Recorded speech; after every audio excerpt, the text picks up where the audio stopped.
నామానికి మహిమ కలుగునుగాక. ఆమేన్. హల్లెలూయా. ఈ సభలో ఈ ముగింపు రాత్రి కూడి వచ్చిన దేవుని ప్రజలైన మీ అందరికీ ప్రభు అయిన యేసుక్రీస్తు నామములో నా యొక్క హృదయపూర్వక వందనాలు. అమ్మ అందరికీ వందనాలమ్మ. అలానే బ్రదర్స్ అందరికీ నా యొక్క హృదయపూర్వక వందనాలు. అలానే దైవజనులు అందరికీ నా యొక్క హృదయపూర్వక వందనాలు తెలియజేస్తున్నాను. అలానే శాంసనయ్య గారికి, కూడి వచ్చిన సేవకులందరికీ నా యొక్క హృదయపూర్వక వందనాలు. ముఖ్యంగా ఈ సభలను మరి ఏర్పాటు చేసిన స్థానిక సంఘ కాపరి పాస్టర్ భాస్కర్ గారికి, వారి కుటుంబానికి, ప్రత్యేకంగా ఆ సంఘ బిడ్డలందరికీ కూడా నా యొక్క హృదయపూర్వక వందనాలు తెలియజేస్తున్నాను. ఎంతమంది రాత్రి సంతోషంగా ఉన్నారు? దేవుడు మనని మంచి వాతావరణంలో కూర్చుండబెట్టాడు. ఫ్యాన్లతో అవసరం లేదు, మంచి గాలి, ఒక ఆత్మీయ అంతరిక్షంలో మనమందరం చక్కగా కూర్చొని ఉన్నాం. దేవునికి మహిమ కలుగునుగాక. దయచేసి ఈ రాత్రి మీకు చెప్పే మాట ఏంటంటే, దయచేసి మీరు ఎవరు రేపు రావద్దు.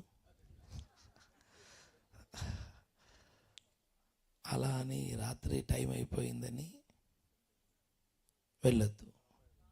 ఆమేన్. ఈ యొక్క మీటింగ్ అయిపోయిన తర్వాత మీ అందరి కోసం హస్తనిక్షేపం చేయమని సేవకులు అడిగారు. పాస్టర్ గారు, భాస్కర్ గారు అడిగారు కనుక నేను కూడా నాకు ఓపిక లేకపోయినా మీ అందరి కోసం తప్పకుండా హస్తనిక్షేపణ చేస్తాను. నేను ఎక్కువ ఇష్టపడను, ప్రసంగం అయిపోగానే అందరినీ ప్రార్థనలు పెట్టి వెళ్ళిపోతాను. అది నా అలవాటు. రేరుగా ఎవరైనా దైవజనులు ప్రేరేపించబడి అడిగితే మాత్రం ఖచ్చితంగా అవకాశం ఇస్తాను. కనుక ఎందుకంటే అంత టైము, అంత ఓపిక కూడా నాకు ఉండదు. కనుక ఈ రాత్రి మీకు హస్తనిక్షేపణ ప్రార్థన కూడా నేను చేస్తాను. కనుక నేను నమ్ముతున్నాను ఈ సంవత్సరంలో ఏదో ఒక కార్యాన్ని మీ జీవితంలో చేస్తాడని. ఈరోజు దినమంతా నేను మీకోసం ప్రార్థన చేశాను. ఆ ప్రార్థనకు ఫలితంగా మీ కుటుంబాల్లో, పరిచర్లో దైవ కార్యాన్ని బలముగా దేవుడు జరిగించునుగాక. ఆమేన్. హల్లెలూయా. ఇంకా ఆలస్యం చేయకుండా దేవుని యొక్క వాక్యంలోకి మనం వెళ్దాం. ఇప్పుడు ఇంచుమించుగా 10 కావస్తుంది. నేను ఎప్పుడు విడిచిపెడతానో నాకే తెలియదు. ఇంటర్వ్యూలు ఉండదు దీంట్లో. దేవునికి స్తోత్రం. మధ్యలో యాడ్స్ కూడా ఉండవు. హల్లెలూయా. కనుక కాస్త మీరు మెలకువగా ఉండాలి. ఎందుకంటే నిద్రపోయే టైం దగ్గరకు వచ్చేసింది. మీ వరాలు ఇక్కడ ఏమి ఉపయోగించద్దు. నిద్ర వరాలు. జాగ్రత్తగా దేవుని మాటలు విందాం. చూడండి, అపోస్తలుడైన పేతురు రాసిన మొదటి పత్రిక, మొదటి అధ్యాయము. పేతురు రాసిన మొదటి పత్రిక, మొదటి అధ్యాయము 4వ వచనాన్ని ఒకసారి గమనిద్దామా? 4వ వచనాన్ని. మన ప్రభువుకు యేసుక్రీస్తు తండ్రి అయిన దేవుడు స్తుతింపబడును గాక. మృతులలో నుండి యేసుక్రీస్తు తిరిగి లేచుట వలన. మీరు చక్కగా గమనించాలి. మళ్ళీ చెప్పడం ద్వారా టైం వేస్ట్ అవుతుంది. మన వర్తమానంలోకి వెళ్ళిపోదాం. మృతులలో నుండి యేసుక్రీస్తు తిరిగి లేచుట వలన. మృతులలో నుండి యేసుక్రీస్తు తిరిగి లేచుట వలన జీవముతో కూడిన నిరీక్షణ, జీవముతో కూడిన నిరీక్షణ మనకు కలుగునట్లు అనగా అక్షయమైనది నిర్మలమైనది వాడబారినది అయిన స్వాస్థ్యము మనకు కలుగునట్లు ఆయన తన విశేష కనికరము చొప్పున మనలను మరలా జన్మింప చేశాను. అందరూ ఆమేనండి. ఆమేన్. చాలా అద్భుతమైన మాట, వచనం. చాలా అద్భుతం. ఎంత అద్భుతంగా అక్కడ దేవుని మాటలు రాయబడినాయంటే, మృతులలో నుండి యేసుక్రీస్తు లేచుట వలన. మననే మనం ఈస్టర్ ఆరాధన ముగించాం. అపొస్తలుడైన పేతురు ఎంత అద్భుతంగా ఆ వచనాన్ని, ఆ మాటలు రాశాడంటే, అసలు విద్య లేని పామరుడైన ఈ పేతురు ఇంత అద్భుతమైన మాటల్ని ఎలా రాయగలిగాడు, ఇంత డెప్త్గా, ఇంత లోతుగా ఆయన ఎలా మాట్లాడగలిగాడు? నిజమే, అతడు తను స్వయంగా రాసిన మాటలేం కాదు, పరిశుద్ధాత్మతో నింపబడిన వాడై పూర్ణుడై అద్భుతంగా ఆ మాట వివరిస్తున్నాడు. మృతులలో నుండి యేసుక్రీస్తు తిరిగి లేచుట వలన అని చెబుతూ ఏమంటున్నాడంటే, జీవముతో కూడిన నిరీక్షణ. ఏమంటున్నాడండి? నిరీక్షణ. ఆ నిరీక్షణ గురించి రాస్తున్నాడు. ఏమంటున్నాడంటే, జీవముతో కూడిన నిరీక్షణ. నానా రిపీట్ చేయకు, అది మీకు బాగా అలవాటు. రిపీట్, మైక్ రిపీట్ చేయకు, వాక్యం చదవగానే ఆఫ్ చేసేసి. గమనించండి, జీవముతో కూడిన నిరీక్షణ మనందరికీ కలుగునట్లు. మొదటేమన్నాడు? యేసుక్రీస్తు మృతులలో నుండి తిరిగి లేచుట వలన. బేస్ ఏంటయ్యా అంటే, నిరీక్షణకు, జీవముతో కూడిన నిరీక్షణకు బేస్ ఏంటి? బేస్ ఆధారం ఏంటంటే, మృతులలో నుండి యేసుక్రీస్తు లేచుట వలన మనందరికీ ఏం కలిగిందంటే, జీవముతో కూడిన ఒక నిరీక్షణ కలిగింది. నిరీక్షణ రెండు రకాలు. ఒకటి జీవముతో కూడినది, రెండు జీవముతో లేనిది. ఈరోజు దేవుని సంఘానికి, దేవుని ప్రజలకు జీవముతో కూడిన నిరీక్షణ ఎలా కలిగింది? దానికి కారణం ఒకటే, పునరుత్థానమే. ఒకవేళ పునరుత్థానమే లేకపోతే నిరీక్షణ లేదు, విశ్వాసం లేదు, ప్రార్థన లేదు, సంఘం లేదు, పరిచర్య లేదు, ఇంకేమీ లేదు. ఏదైనా ఉంది అంటే దానికి కారణం ఏంటంటే, యేసు ప్రభు మృతులలో నుండి తిరిగి లేచుట ద్వారానే ఏదైనా ఉంది. ఆమేన్, హల్లెలూయా. ఒకవేళ ఆయన లేవకపోతే ఏమీ లేదు. నీవు లేవు, నేను లేను. ఏదైనా ఉందంటే ఆయన పునరుత్థానం ద్వారానే ఏదైనా ఉంది. అదే మాట వివరిస్తున్నాడు. దేవుని ప్రజలకట జీవముతో కూడిన నిరీక్షణ మనకు కలుగునట్లు. నిరీక్షణ చాలా మందికి ఉంటుంది. అన్యజనుల నిరీక్షణ వేరు, క్రైస్తవుల నిరీక్షణ వేరు. నిరీక్షణ అందరికీ ఉంటుంది. రోడ్డు మీద భిక్షం అడుక్కునే వ్యక్తి కూడా నిరీక్షణ ఉంటుంది. అన్యులకు నిరీక్షణ ఉంటుంది, బుద్ధులకు నిరీక్షణ ఉంటుంది, క్రైస్తవులకు నిరీక్షణ ఉంటుంది. వారందరి నిరీక్షణకు మన నిరీక్షణకున్న వ్యత్యాసం ఏంటంటే, వారందరి నిరీక్షణట అది మృతుతుల్యమైనదైతే, అది వాడిపోయేదైతే, మనముంచిన నిరీక్షణ అది జీవముతో కూడినదై ఉన్నది. హల్లెలూయా. మన నిరీక్షణలో ఏముంది? ఒక జీవం ఉంది. అసలు క్రైస్తవుని యొక్క జీవితమే ఒక నిరీక్షణ జీవితం. నిరీక్షణ లేనివాడు క్రైస్తవుడు కాదు. నిరీక్షణ లేనివాడు విశ్వాసి కాదు. ప్రతి ఒక్కరి క్రైస్తవుని జీవితంలో ఉండవలసింది ఒక నిరీక్షణ. ఆ నిరీక్షణ లేకుండా దేవుడు పాత నిబంధనలు కానీ కొత్త నిబంధనలు కానీ ఎక్కడ కూడా కార్యాలు చేసినట్టు కనిపించదు.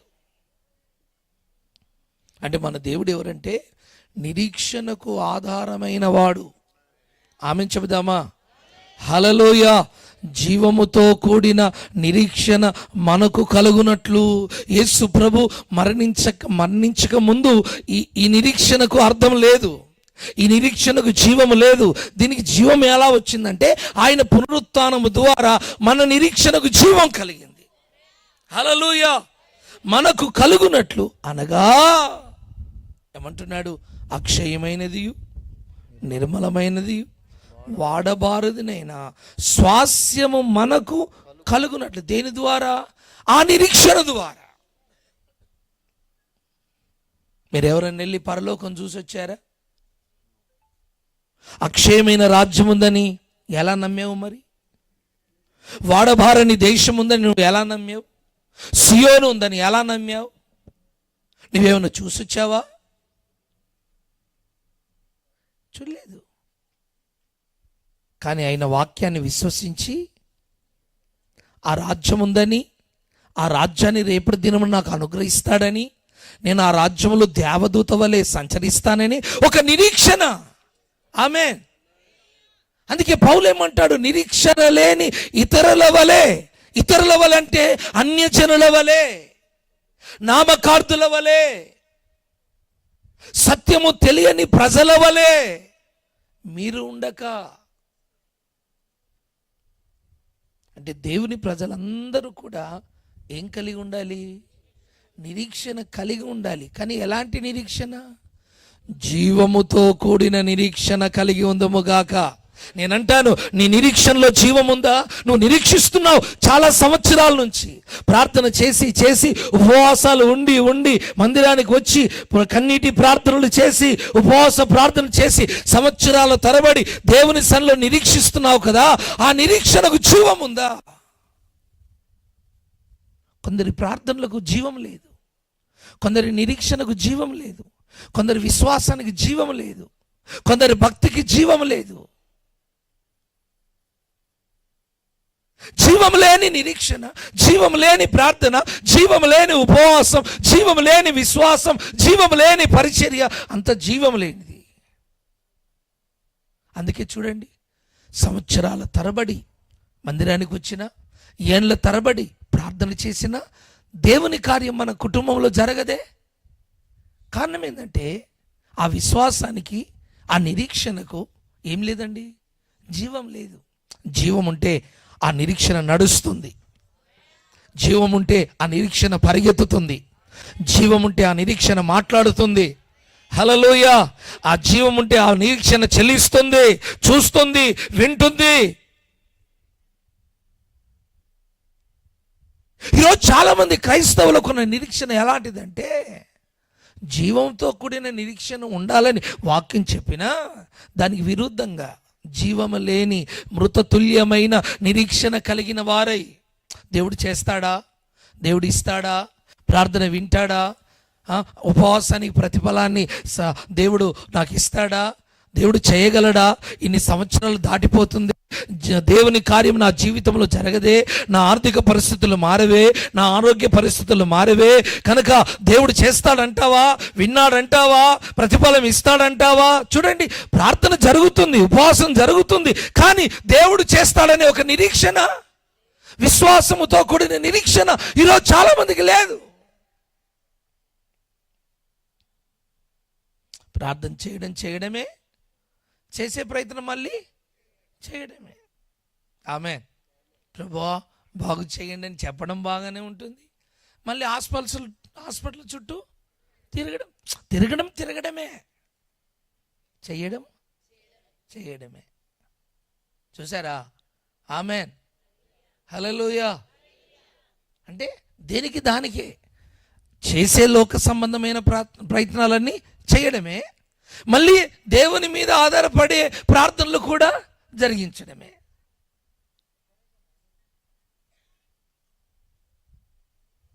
ఒకసారి ఆలోచించండి. అందుకే అపోస్తలుడైన పేతురు అంటున్నాడు, మన నిరీక్షణట అది జీవముతో కూడినదై ఉండునుగాక. అసలు నిరీక్షణ అంటే ఏంటండి? నిరీక్షణ అంటే ఏంటి? ఎదురుచూపు.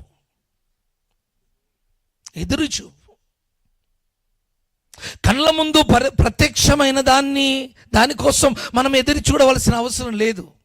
ఆల్రెడీ మన కళ్ళ ముందు అది ఉంది కనుక, మన కనుల ముందు లేనిది అదృశ్యంగా ఉన్న దానికోసం మనం కనిపెట్టడమే ఒక నిరీక్షణ.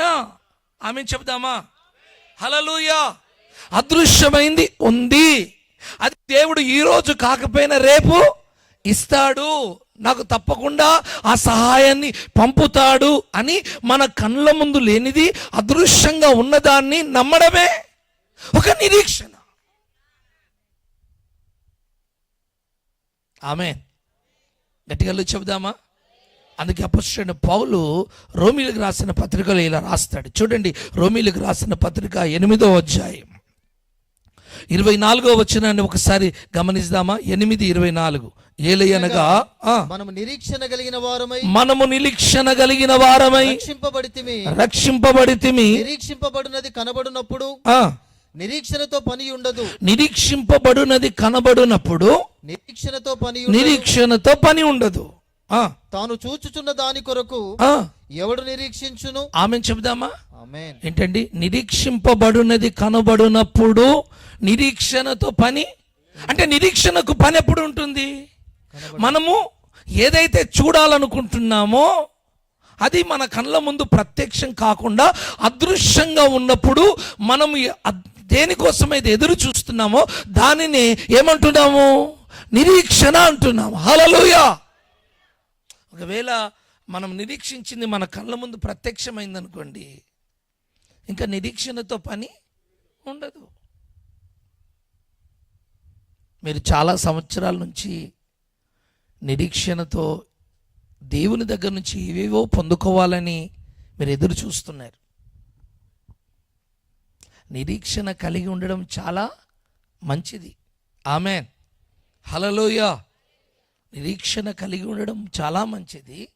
నిరీక్షణతో పని చేయడం, ప్రార్థన చేయడం, ఎదురు చూడడం చాలా మంచిది. అయితే సంవత్సరాల తరబడి నువ్వు దేనికోసమైతే నిరీక్షిస్తున్నామో దానిని పొందగలుగుచున్నావా? నువ్వు ఎదురు చూస్తున్న దాన్ని నువ్వు అనుభవించగలుగుతున్నావా లేక చూడగలుగుతున్నావా?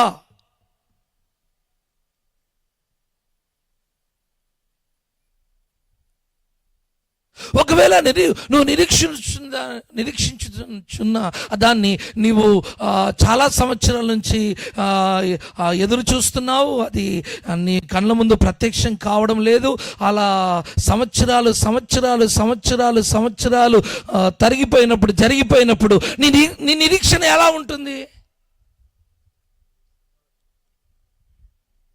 దానికి వ్యాధి వచ్చేస్తుంది, అది వీక్ అయిపోతుంది.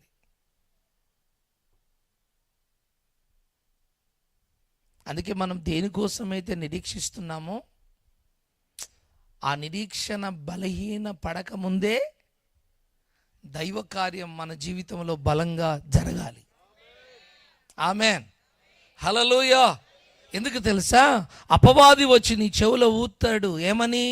ఇంకెంతకాలం ఇంకెంతకాలం ఇంకెంతకాలం దేవుడు చేస్తాడంటావా, ఇస్తాడంటావా, పుడతారంటావా, పెళ్ళి అవుతుందంటావా, ఉద్యోగం దొరుకుతుందంటావా, ఇల్లు కట్టుకుంటావా, నీకు లోను దొరుకుతుందంటావా, నువ్వు పైకి లేస్తావంటావా? ఇదంతా జరిగే పని కాదు. అంటావా అంటావా అంటూ నీ మైండ్ తింటాడు. అంటావా అంటావా అంటూ ఏం చేస్తాడు? నీ మైండ్ తింటాడు, తొలుస్తాడు. నన్ను కూడా చాలాసార్లు తొలచడానికి ప్రయత్నం చేశాడు. కాస్త నేను గట్టి పిండాన్ని కనుక బతికిపోయాను. నీ పిండం గట్టిదిరా అంటారు కదండి.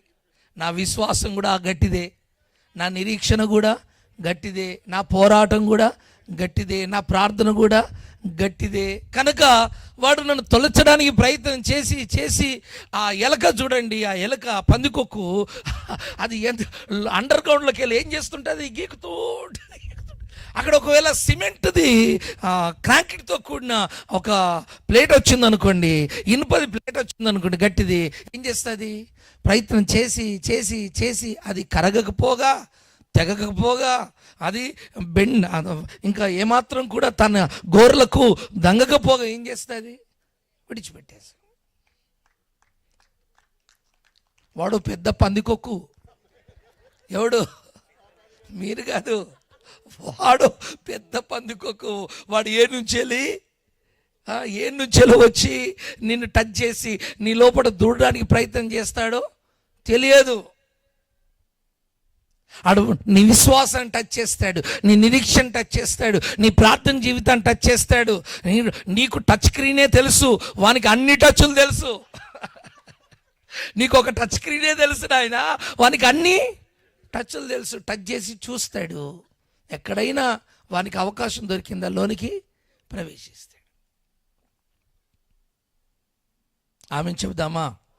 అందుకే దేవుని ప్రజలారా, ఈరోజు చాలామందికి నిరీక్షణ ఉంది, కానీ జీవముతో కూడిన నిరీక్షణ లేదు. కొంతమంది నిరీక్షణ చనిపోయింది, కొంతమంది నిరీక్షణ పాతి పెట్టబడింది, కొంతమంది నిరీక్షణ బలహీనపడి వ్యాధితో కూడినదైనా నిరీక్షణగా మారిపోయింది. కొందరు నిరీక్షణ క్యాన్సర్ వచ్చేసింది, కొందరు నిరీక్షణకు ఎయిడ్స్ వచ్చేసింది, కొందరు నిరీక్షణకు జ్వరం వచ్చేసింది, కొందరు నిరీక్షణ అసలు కనిపించకుండానే అదృశ్యమైపోయింది. అందుకే మనం చాలాసార్లు పాత వాళ్ళు కనిపించినప్పుడు అక్క అక్క అన్న అన్న ఒకప్పుడు ఎలా ఉంటివన్నా, ఒకప్పుడు ఎలా ఉంటివక్క అని అంటాం కదా. ఇప్పుడేంటి ఇలా అయిపోయినావు, ఇంత డీలా అయిపోయినావేంటి, ఇంత బలహీన. ఒకప్పుడు ఎంత ప్రార్థన, ఎంత విశ్వాసం, ఎంత నిరీక్షణ, ఎంత వైరాగ్యం, ఎంత ప్రతిష్ట, ఇప్పుడు ఏమైంది? కారణం ఏంటంటే ఆ నిరీక్షణకి ఏమొచ్చేసింది? ఒక వ్యాధి, ఒక తెగులు వచ్చేసింది. అందుకే ప్రభు ఒక మాట చెప్పాడు, తన రాకడ సమయంలోట విశ్వాసుల్లో విశ్వాసము కనుగొందునా అంటే అర్థమైంది. నిరీక్షణ కనుగొంటానా, ప్రేమ కనుగొంటానా, ప్రతిష్ట కనుగొంటానా, పరిశుద్ధ జీవితం కనుగొంటానా, నమ్మకత్వాన్ని నేను కనుగొంటానా అంటే నిరీక్షణ కోల్పోయేవారు ఎక్కువైపోతున్నారు. అలసట, వేచి చూడలేక ఒక అలసట. ఇంకెంతకాలం చూడాలి, ఇంకెంతకాలం చూడాలి. నాకు సేవలో వచ్చిన భయంకరమైన శ్రమలు, శోధనలు. ఈరోజు ఒక పరిచర్య అద్భుతంగా ఎదుగుతుందంటే మీకు ఎదుగుదలే కనిపిస్తుంది, కానీ దాని వెనుక ఉన్న శ్రమ మీకు కనిపిస్తుందా? నిందలు, అవమానాలు, పోరాటాలు, యుద్ధాలు మీకు కనిపిస్తాయా? కనిపించు. కానీ ఆ భయంకరమైన శ్రమలో ఎన్నోసార్లు నన్ను అటాక్ చేశాడు. కారులో కూర్చున్నా, ట్రైన్లో కూర్చున్నా, ఫ్లైట్లో కూర్చున్నా, ఇంట్లో ఉన్న, ఫైతంలో ఉన్న, ఎన్నోసార్లు నా నిరీక్షణను బలహీనపరచాలని, దాన్ని చంపివేయాలని, దాన్ని పాతి పెట్టాలని. జాగ్రత్త సుమా, మనం కడవరి దినాల్లో ఉన్నాం. దేవుడు నీ జీవితంలో ఈ కార్యం చేస్తాడనే నిరీక్షణ నీకుందా? ఆ నిరీక్షణ బ్రతికి ఉందా? జీవం కలిగి ఉందా? చలించగలుగుతుందా? మాట్లాడగలుగుతుందా? చూడగలుగుతుందా? వినగలుగుతుందా? ఆలోచించగలుగుతుందా నీ నిరీక్షణ?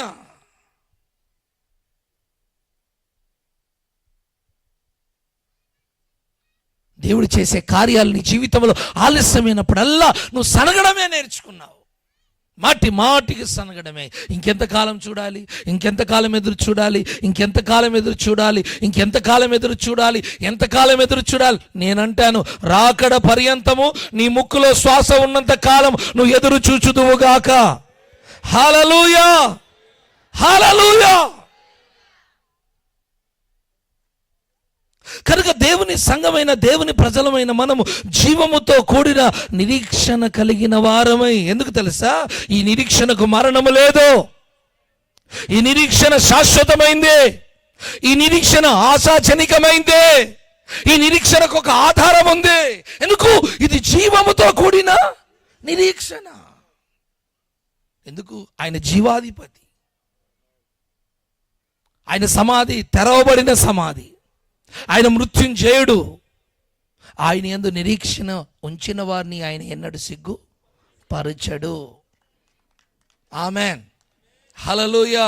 మరి మీ జీవితంలో ఎలా ఉందో నాకు తెలియదు, కానీ నేనైతే దేవుని యందు ఏ నిరీక్షణ కలిగి ఉన్నానో, కాస్త వెనక ముందుగా ఆలస్యమైన నా నిరీక్షణకు ఫలాన్ని నేను నా సేవలో, నా జీవితంలో నేను చూడగలుగుతున్నాను, ప్రాక్టికల్గా చూడగలుగుతున్నాను. ప్రతి విషయంలో, ఒక విషయం కాదండి, ప్రతి విషయంలో. ఈరోజు మీ నిరీక్షణ ఎలా ఉంది? బ్రతికుందా? చనిపోయి ఉందా? బైబిల్ చెప్తుంది, నువ్వు బ్రతికి ఉన్నావన్న పేరు మాత్రం ఉన్నది, కానీ నీ నిరీక్షణ మృతమే, నీ విశ్వాసం మృతమే, నీ ప్రార్థన జీవితం మృతమే. బ్రతికి ఉన్నావన్న పేరు మాత్రము ఉంది, కానీ నీ నిరీక్షణ సజీవంగా లేదు. ఒకసారి ఆత్మవిమర్శన చేయండి. దేవుని కార్యాలు నీ జీవితంలో నువ్వు అనుకున్న టైంలో జరగకపోతే నీ నిరీక్షణ ఎలా ఉంటుందో ఒకసారి ఆలోచించు. నీ నిరీక్షణ కానే ఉందా? చాలా విచారకరమైన సంగతి ఏంటంటే, ఈరోజు చాలామంది దేవుని మీద ఉన్న నిరీక్షణ బలహీనపడి, ఇంకా దేవుడు ఏం చేస్తాడు, చేయడు, మనం చేసే ప్రయత్నం లేదు, మనమే చేసుకోవాలి అని చెప్పేసి దేవుని మీద ఒకలాంటి నిరాశ, ఒకలాంటి అనుమానం, ఒకలాంటి అవిశ్వాసంతో దేవుని మీద ఇంకా నిరీక్షణ ఉంచడం మానేశారు. చాలామంది మానేశారు. మీకు మాట చెప్తాను, ఈ జీవముతో కూడిన నిరీక్షణట దేని మీద బేస్ అయ్యి ఉంది తెలుసా? దేవుని వాగ్దానాల మీద ఆధారపడి ఉంటుందట. ఆమె చెప్దామా కాస్త గట్టిగా? దేని మీద అండి? వాగ్దానముతో కూడిన నిరీక్షణ. ఈ జీవము కలిగిన నిరీక్షణ ఎలాంటిదంటే, దీంట్లో ఒక వాగ్దానం ఉంది.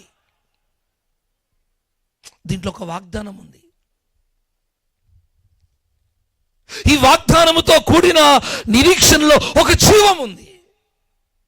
ఇప్పుడు రాజకీయ నాయకులు వాగ్దానం చేస్తారు, దాంట్లో జీవం ఉంటుందా? చెప్పండి, ఉండదు. ఆమేన్. మరి మన దేవుడు మన పితరులతో చేసిన వాగ్దానములో జీవం ఉంటుందా, మరణం ఉంటుందా? జీవం ఉంటుంది. అందుకే అపోస్తలుడైన పౌలు రోమా సంఘానికి రాస్తూ ఒక మాట అంటాడు, చూడండి ఎంత అద్భుతంగా మాట్లాడుతున్నాడు. రోమిలకు రాసిన పత్రిక 4వ అధ్యాయము 18వ వచనం చూడండి. 8:18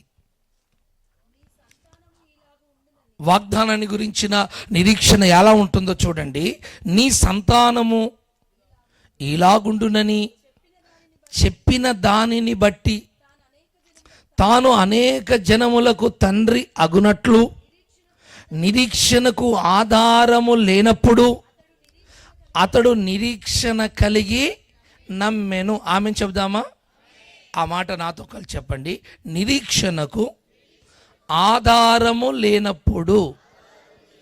ఆమెన్. ఇక్కడ నిరీక్షణ ఎలా ఉంది? మధ్యలో అలా ఊగుతుంది, దీనికి బేస్ లేదు. అదే చెప్తున్నాడు ఆయన, నిరీక్షణకు ఆధారము లేనప్పుడు అతడు నిరీక్షణ కలిగి. ఆమె చెప్దామా? హల్లెలూయా. నిరీక్షణ కలిగి దేవుణ్ణి నమ్మాడు. హల్లెలూయా. అంటే గమనించండి, నీ నిరీక్షణ ఎలా ఉండాలి అంటే, నీ నిరీక్షణకు లోక సంబంధంగా ఏ బేస్ దొరకదు, ఏ ఆధారం దొరకదు.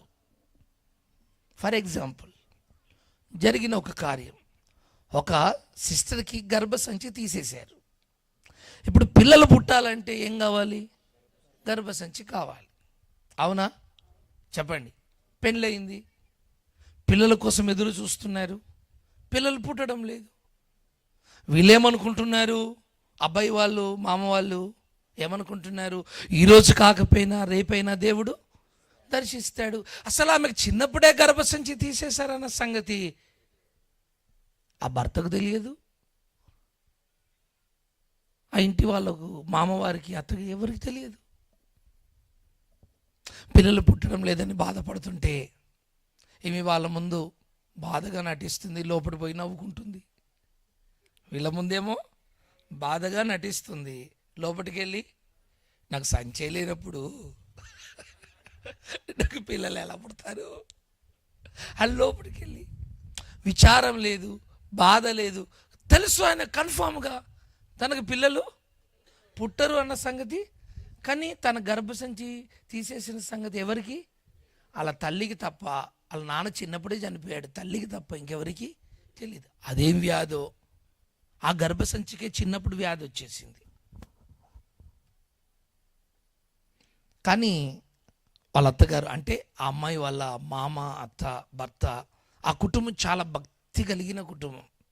ఏ సేవకుడు ఆ పట్టణానికి వచ్చినా షునేమిరాలు ఇల్లు ఎలా ఉంటుందో అంత చక్కగా పరిచర్య చేయడం, ఆతిథ్యం ఇవ్వడం, ఇంట్లో ఉంచుకోవడం, వెళ్తున్నప్పుడు ఒక చేతి నిండా కానుక పెట్టడం, ఇలాంటి అద్భుతమైన పరిచర్య చేసే కుటుంబం. ఒకరోజు దైవజనుడు వారి దగ్గర వారి ఇంట్లో వారం రోజులు ఉండి వారు పెట్టిన ఆతిథ్యాన్ని స్వీకరించి వారు చక్కగా KFCకి తీసుకెళ్ళడం, బట్టల షాప్కి తీసుకెళ్ళడం, అయ్యగారికి ఏది కావాలంటే అది కొనియడం. చాలా అంటే బాగా సంపన్న కుటుంబం. ఆ దినాల్లోనే ఒక 30-40 సంవత్సరాల క్రితమే ఫ్యాషనరీ మెయింటైన్ చేస్తుంది ఆ కుటుంబం.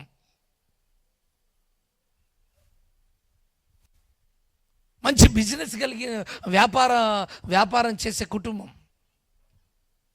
గమనించండి, ఆ దైవజనుడు వెళ్తూ ఇంకా దైవజనుడు ఎయిర్పోర్ట్కి తీసుకెళ్ళాలి.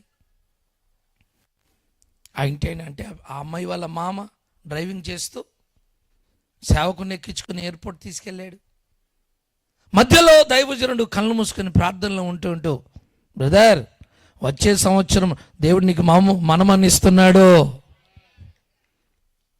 ఆమెన్. విషయం ఏంటంటే, ఈ దైవజనుడు వీళ్ళతో చెప్పకముందే ఇంట్లో ఒక సంఘటన జరిగింది. ఏంటి అంటే, ఈమెకు జ్వరం వచ్చిందని హాస్పిటల్ తీసుకెళ్తే ఆయన డైరెక్ట్గా స్కానింగ్ చేసి గర్భసంచి ఎప్పుడు తీసేశారన్నాడు. ఇది మామకు, అత్తకు, అందరికీ తెలిసిపోయింది. ఆ అబ్బాయిని పిలిచి అన్నారు, దీన్ని ఉంచుకుందామా, విడాకులు ఇచ్చేసి. ఆ అబ్బాయి అన్నాడు, ఇంకా పెళ్ళి అయిపోయింది, గర్భసంచి లేదంటే ఇంకెవడు చేసుకుంటాడు, ఇక ఉంచుకుంటే నేనే ఉంచుకోవాలి. గుడ్డిదో ఎడ్డిదో పిల్లలు పుట్టినా పుట్టకపోయినా పర్వాలేదు, స్వభావం మంచిదే కదా, ఉండని, ఇంకా నాకు వేరే భార్య అవసరం లేదని అన్నాడు అబ్బాయి. సరే, మొత్తానికి సంఘటన జరిగిన తర్వాత ఇప్పుడు కార్లు దైవజన్ ఏమంటున్నాడు, మరుసటి ఏటా ఈయన అన్నాడు, అయ్యా ఈ అబద్ధ ప్రవచనాలు చెప్పొద్దు అయ్యా, పాస్టర్లు అంతా దొంగలు, డైరెక్ట్ అనేస్తున్నాడు. ఎందుకు ఆయనకు తెలుసు ఏం చేసేసారు. ఇక ఇది అసాధ్యం, ఎందుకయ్యా అలా మాట్లాడుతున్నావు అని ఖచ్చితంగా అడిగితే విషయం చెప్పాడు. అవునా, మళ్ళీ కళ్ళు మూసుకొని ప్రార్థన చేసి, బ్రదర్ యెహోవా సెలవిచ్చినదేమనగా, హల్లెలూయా, మరుసటి ఏట ప్రభు చెప్తున్న మాట ఏంటంటే, నీ కౌగిట్లో మనమడు ఉంటాడు. ప్రైజ్ ద లార్డ్, హల్లెలూయా. సరే అయ్యా, మీ పాస్టర్లతో నేను ఏం వాదించలేను అని చెప్పేసి దించేది. ఇంటికి వెళ్ళి అలా భార్యకు చెప్పాడు, కోడలికి చెప్పాడు. కొడుకు చెప్తే ఎవరు నమ్మలేదు. భక్తి కలిగిన కుటుంబమే, కానీ ఏం లేదు, నిరీక్షణ లేదు. విశ్వాసులే, ఏం లేదు, అదృశ్యమైన వాటిని చూడగలిగిన నిరీక్షణ లేదు. అదృశ్యమైన దేవుని హస్తము చాపబడి దైవ కార్యము ఎలా జరుగుతుందో ఆ నిరీక్షణ వారికి లేదు. విశ్వాసం ఉంది యేసయ్య మీద, విశ్వాసులే. గమనించండి, ఒక వారం 2 వారాలు ఆ విషయాన్ని పక్కన పెట్టేశారు, కుటుంబ ప్రార్థన చేసుకుంటారు. అందులో మళ్ళీ పెద్ద ఆయనకు ఒక ఆలోచన వచ్చింది, ఎంతైనా దైవజనుడు చెప్పిన మాట మనం నమ్మాలి కదా, ఏమో దేవుడు చేస్తే చేయవచ్చు, యెహోవాకు అసాధ్యమైంది ఏదైనా ఉన్నదా? మనం ఎలా ప్రార్థన చేసుకుంటున్నాం, ప్రభువా దైవజనుడు ఇలా చెప్పాడు, మేము ప్రార్థన చేస్తున్నాం, నీ చిత్తమైతే అని విశ్వాసంతో అలా చేయడం ప్రారంభించారు. ప్రార్థన చేస్తున్న కాలంలో దేవుని మీద వారికి నిరీక్షణ పెరగడం ప్రారంభమైంది. హల్లెలూయా. ఎప్పుడైతే వారు నిరీక్షణకు విత్తనం వేశారో అది రోజు రోజు రోజు ఒక మొక్కగా అలా ఎదిగి దానికి మెల్లమెల్లగా చిగురు రావడం, కొమ్మలు రావడం, అలా ఎప్పుడైతే ఎదగడం, ఆ నిరీక్షణ పెరగడం ప్రారంభించిందో గమనించండి. 4 నెలల తర్వాత మళ్ళీ మీకు ఆరోగ్యం బాగలేదని హాస్పిటల్ తీసుకెళ్తే డాక్టర్ అంటాడు, ఈమెకు 3వ నెల. సాధ్యమా? సాధ్యమా? సాధ్యమా?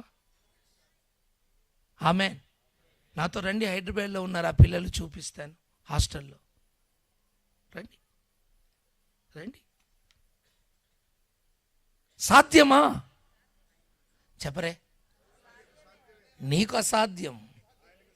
మృతతుల్యమైన కుళ్ళిపోయిన లాజరు లేపంగా నీ శరీరంలో ఒక పార్ట్ ఇవ్వడం దేవునికి అసాధ్యమా? ఒక చిన్న పార్ట్ ఇవ్వడం, చిన్న పార్ట్ ఇవ్వడం, ఒక భాగాన్ని ఇవ్వడం.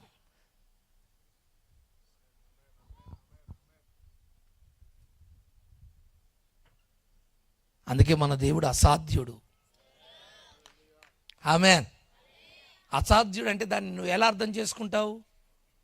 ఎంత దూరం ఆలోచించగలుగుతావు? ఎంత దూరం ఆ మాటకు ఎంత దూరం ఆలోచించగలుగుతావు? ఎన్ని లోకాలు దాటిపోతావు అది ఆలోచించడానికి? ఎంత ఎత్తుగా నీ ఆలోచనను అలా పైకి ఎగరనిస్తావు ఆ మాటను ధ్యానించడానికి, అసాధ్యుడు అనే మాటను ధ్యానించడానికి. ఆయన అన్ని లోకాలలో అసాధ్యుడే. ఆమెను చెబుదామా? పాతాళంలో అసాధ్యుడే, భూమండలంలో అసాధ్యుడే, అంతరిక్షంలో చెప్పరే, పరలోకములో ఆయన అసాధ్యుడే. ఆయనకు సాటి అయిన వారెవరు లేరు. అసాధ్యుడైన దేవుని నువ్వు ఆరాధిస్తున్నావు, కానీ నీ జీవితంలో అసాధ్యమైన కార్యాలు చూడలేకపోతున్నావు. నువ్వు చూసేటి అన్నీ చిన్ని బుల్లి చిన్ని ఉంటాయి చూడండి. చిన్ని కార్యాలు అబ్బో అనుకుంటున్నావు కదా. నేనంటే నీ జీవితంలో అసాధ్యమైన కార్యాలు చూడగలుగుతున్నావా? అసాధ్యుడైన దేవుడు అసాధ్యమైన కార్యాలు నీ జీవితంలో నువ్వు అనుభవించగలుగుతున్నావా? చూడగలుగుతున్నావా? ఆలోచించగలుగుతున్నావా? దాని వైపు నువ్వు అడుగులు వేయగలుగుతున్నావా? నేను నిర్మల్లో సేవ కొత్తగా వెళ్ళినప్పుడు 1000 మంది పట్టే మందిరం కట్టాను. నాకు ఎంతమంది ఉన్నారు? 150 మంది ఉన్నారు. మా చర్చిలో ఒక హెడ్ మాస్టర్ ఉన్నాడు. మా పాస్టర్ గారికి పిచ్చి పట్టింది అన్నాడు. ఏమన్నాడు? ఆ 150 మందికి చెప్తున్నాడు, పిచ్చి పట్టింది. ఇక్కడెవడు మారుతాడు, ఇక్కడెవడు మారుతాడు, పిచ్చి పట్టింది. నాకు పాపం విశ్వాసులు ఎవరు చెప్పలేదు. ఒక ఆయన తెగించి, నీకు పిచ్చి పట్టిందట కదా అన్నాడు. అరే నాకెందుకు పిచ్చి పట్టింది? ఎవరన్నారని? హెడ్ మాస్టర్ గారు అన్నారని. ఎందుకు అన్నాడని తెలుసుకున్నాను. నువ్వు ఇంత పెద్ద మందిరం కట్టావు కదా, ఇక్కడ ఎవరు మారుతారు? అంత పెద్ద మందిరం అవసరమా? అటు ఇటు చేసి మన మీద ఎత్తాడు లెక్కలు. దేవునికి స్తోత్రం. ఇచ్చేది సచ్చేది మనమే కదా అని అంటే, నేను ఆయనకు ఫోన్ చేస్తున్నానా, నువ్వు ఏమి ఇవ్వవలసిన అవసరము లేదు. ఆమేన్.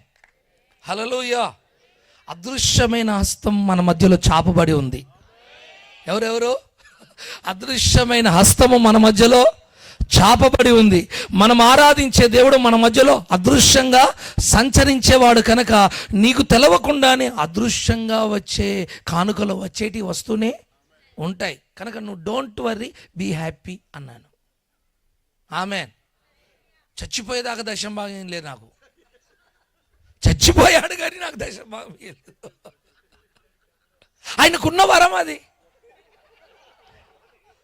కొందరికి ప్రత్యేకమైన వరాలు ఉంటాయి, కానుక ఇవ్వరు, దశమాగం ఇయ్యరు, పరిచర్య. ఈ ప్రత్యేకమైన వరాలు అంటే 9 వరాల తర్వాత ఉండే వరాలు ఇవ్వండి. వీటిని అంటారు దరిద్రపు వరాలు అని. చూడండి,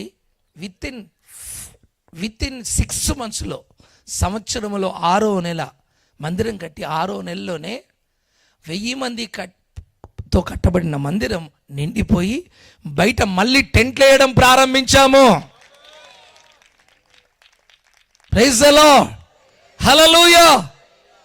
ఆయన ఎవరిని చూశాడు? 150 మందినే చూశాడు. కానీ నేను 150 పక్కన ఇంకో సున్నా పడేసిన. నాకు సున్నాలు పెట్టడం బాగా అలవాటు. నాకు సున్నాలు పెట్టడం అలవాటు అయిపోయింది. మీకు కూడా పెట్టమంటే పెట్టిపోతాను.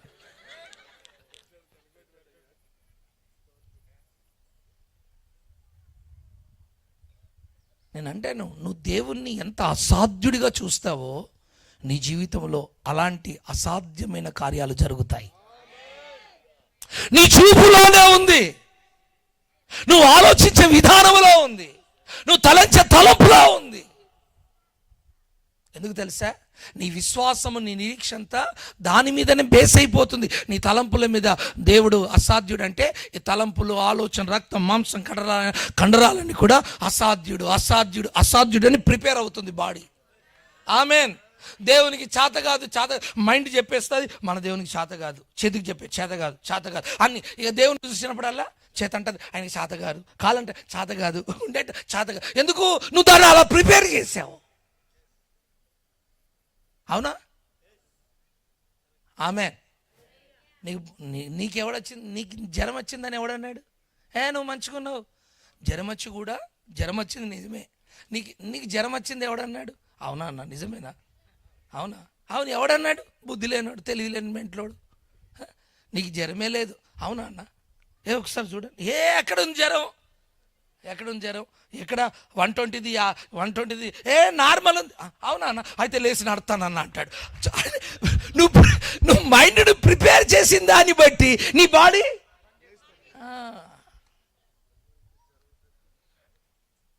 Praise the lord. చేత కాదురా, అదంటది. నీకు చేత కాదట, పండుకో. అందుకే నేను అంటాను, మనం దేవుణ్ణి చూసే చూపు, ఆయన గురించి ఆలోచించే ఆలోచన అది అసాధ్యమైనట్టుగా ఉండునుగాక. ఆమెను చెబుదామా? ఇప్పుడు చూడండి, నిరీక్షణకు ఆధారం లేనప్పుడు అబ్రహాము ఎలాగైతే నిరీక్షణ కలిగి దేవుని నమ్మాడో, నమ్మిన రీతిగా ఆయనకు దేవుడు చేసిన వాగ్దానాన్ని పొంది ఉన్నాడా లేదా? పొందుకున్నాడు. హల్లెలూయా. ఎందుకు తెలుసా? వాగ్దానం చేసిన వాడు, నమ్మదగిన వాడు, జీవము కలిగిన వాడు. ఆయనకు డైలాగులు కొట్టడం తెలియదండి. ఏదైతే ఆయన చెప్తాడో అది చేసి చూపిస్తాడు. కృప మన మీద విస్తరించునుగాక. కనుక మన విశ్వాసము దేని మీద బేస్ అవుతుందంటే ఆ వాగ్దానం మీద బేస్ అవుతుంది. ఈరోజు అబ్రహాము యొక్క విశ్వాసము దేని మీద? వాగ్దానం మీద బేస్ అయింది. ఆ వాగ్దానాన్ని పట్టుకొనే నడిచాడు. ఆ వాగ్దానాన్ని పట్టుకొనే ఆ నక్షత్రాలను నమ్మాడు. ఆ వాగ్దానాన్ని పట్టుకొనే ముసలితనం వచ్చినా ఈ రోజు కాకపోయినా దేవుడు కార్యం చేస్తాడని విశ్వసించాడు సంవత్సరాల తరబడి. శారమ్మ కూడా చాలా పర్ఫెక్ట్గా ప్రయాణం చేసింది. కానీ ఈ శారమ్మ చుట్టూన్న వాళ్ళు ఉంటారు కదా, ముసలమ్మ ముచ్చట్లు పెట్టేవాళ్ళు. అందరూ పనికి వెళ్ళిన తర్వాత స్త్రీలందరూ కూర్చొని అమ్మా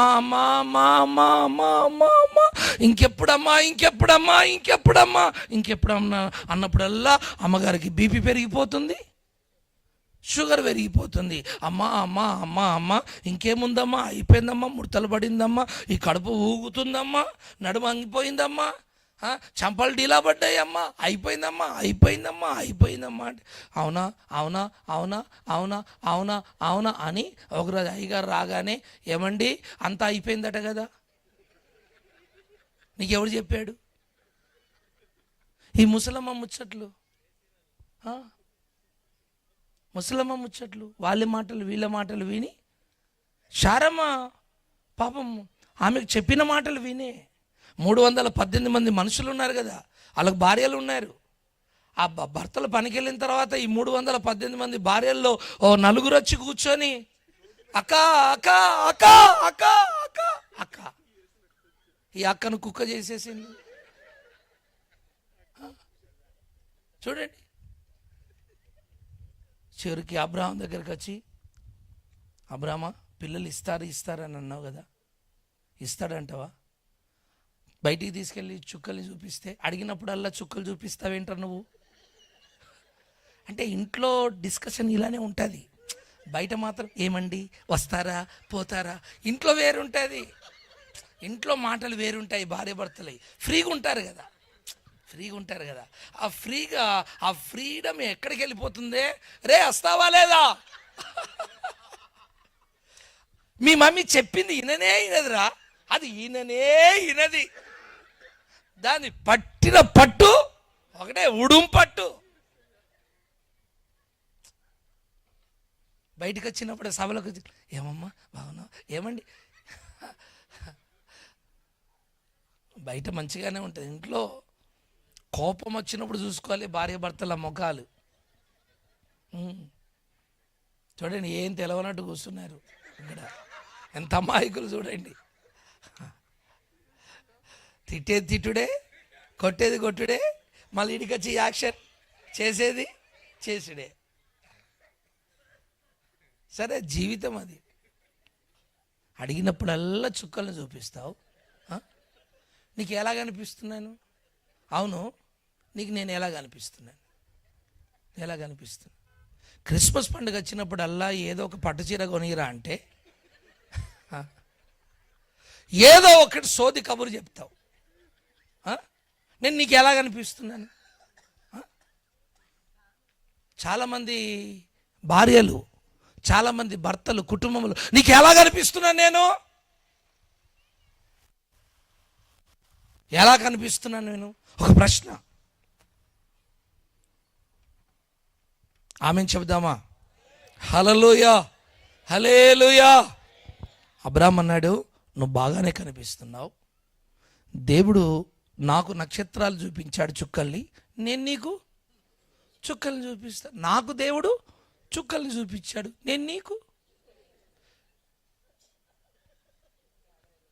ఆమేన్. ప్రైజ్ ది లార్డ్, హల్లెలూయా. నేను చుక్కల్ని చూసి నమ్మాను, నువ్వు కూడా నమ్మాలి. ఇంకేముందే శారమ్మ, ప్రసంగంలో ఏం తేడా లేదే. నేను పట్టేసింది. పిల్లల్ని అడిగినప్పుడల్లా నాకేం చూపిస్తున్నాడు? చుక్కల్ని. అదే వర్తమానం నీకు చెప్తున్నా. వర్తమానంలో ఏమి మార్పు? ఇదిగో 24 సంవత్సరాలు వచ్చిన వర్తమానంలో మార్పు లేదు. వర్తమానం ఒకటే, ఆయన నాకు చుక్కల్ని చూపించాడు, నేను నీకు. వర్తమానం ఏం లేదు. ఉపదేశ క్రమము ఒకటే. నేను ఎక్కడ ఆయన చుక్కలు చూపిస్తే నేను తుమ్మ చెట్లు చూపించానా? చూపించలే కదా. నీకు కూడా చుక్కల్నే చూపించాను, నువ్వు నమ్మాలి. ఆమె అన్నది, నీ వాగ్దానాలన్నీ నీ దగ్గర పెట్టుకో, నీ విశ్వాసం నీ దగ్గర ఉంచుకో, నీ నిరీక్షణ నీ దగ్గర ఉంచుకో, నీ ప్రతిష్ట నీ దగ్గర ఉంచుకో, నీ పరిశుద్ధత నీ దగ్గర ఉంచుకో. నా దారి ఏదో నన్ను చూసుకో, నా దారికి నువ్వు అడ్డు. శారమ్మ అలా మాట్లాడతావేంటి? అరే ముసలోడా, ఇంకెట్లా మాట్లాడాలి చెప్పురా? అంటే ఆమెకు ఇంకా 24 సంవత్సరాలు ఎదురు చూసి ఓపిక మొత్తం నశించిపోయి ఇప్పుడు ఇలా ఊగిపోతుంది. ఎవరు? శారమ్మ ఇట్లా ఊగిపోతుంది అబ్రాహాం మీద, దేవుని మీద, అబ్రాహాం మీద. ఆమె అంటది, నువ్వు నా జోలికి రాకు, రేపటి నుంచి ఆ చుక్కలు నువ్వే చూసుకో, నన్ను రమ్మని నువ్వు చెప్పొద్దు, చర్చికి రమ్మనద్దు, ప్రార్థనకు రమ్మనద్దు, కూటారి రమ్మద్దు, సభకు రమ్మనద్దు. నా ప్రయత్నం ఏదో నేనేదో చేసుకుంటాను, నువ్వు నా వెంటరా బండెక్కు, కారెక్కు, అస్సలు నా జోలికే నువ్వు రావద్దు. నా దారేదో నేను, నా ప్రయత్నం ఏదో నేను చూసుకుంటా. ఏందే శారమ్మ నువ్వు ఇట్లా మారిపోయావు? మరి దేవుని కార్యాలు ఆలస్యమైనప్పుడు కొందరికి మారు మనసు ఇలా జరుగుతుంటుంది. అమ్మ మనసు మారిపోయింది. ఎందుకు? కార్యము ఆలస్యం అవుతుంది, నిరీక్షణకు ఫలము లేదు. ఎదురు చూసి కళ్ళు కాయలు కట్టేశాయి. ఆలోచించు, 24 సంవత్సరాలు నువ్వు ఓపిక పడతావా? నీకంత దమ్ముందా? నీకంత వైరాగ్యం ఉందా? నీకంత నిరీక్షణ ఉందా? నీకంత విశ్వాసం ఉందా దేవుని మీద? శారమ్మ కూడా మనిషే, అప్పటికీ వృద్ధురాలు. ఇంకేముంది, ఆ టైంలో కూడా దేవుని కార్యాలు ఆలస్యమైపోతే, చావు కాలాన్ని సమీపించినప్పుడు కూడా దేవుని కార్యాలు ఆలస్యమైతే ఇంకెంతకాలం ఓపిక పట్టేది? ఇంకెంతకాలం?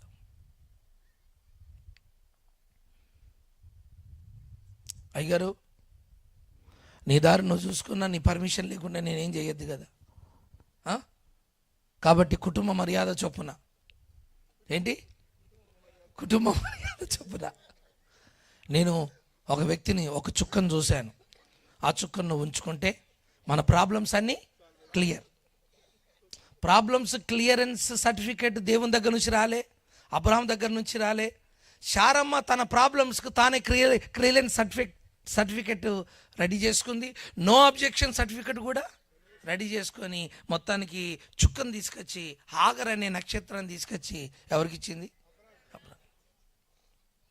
కానీ అబ్రహాం ఆ విషయంలో కూడా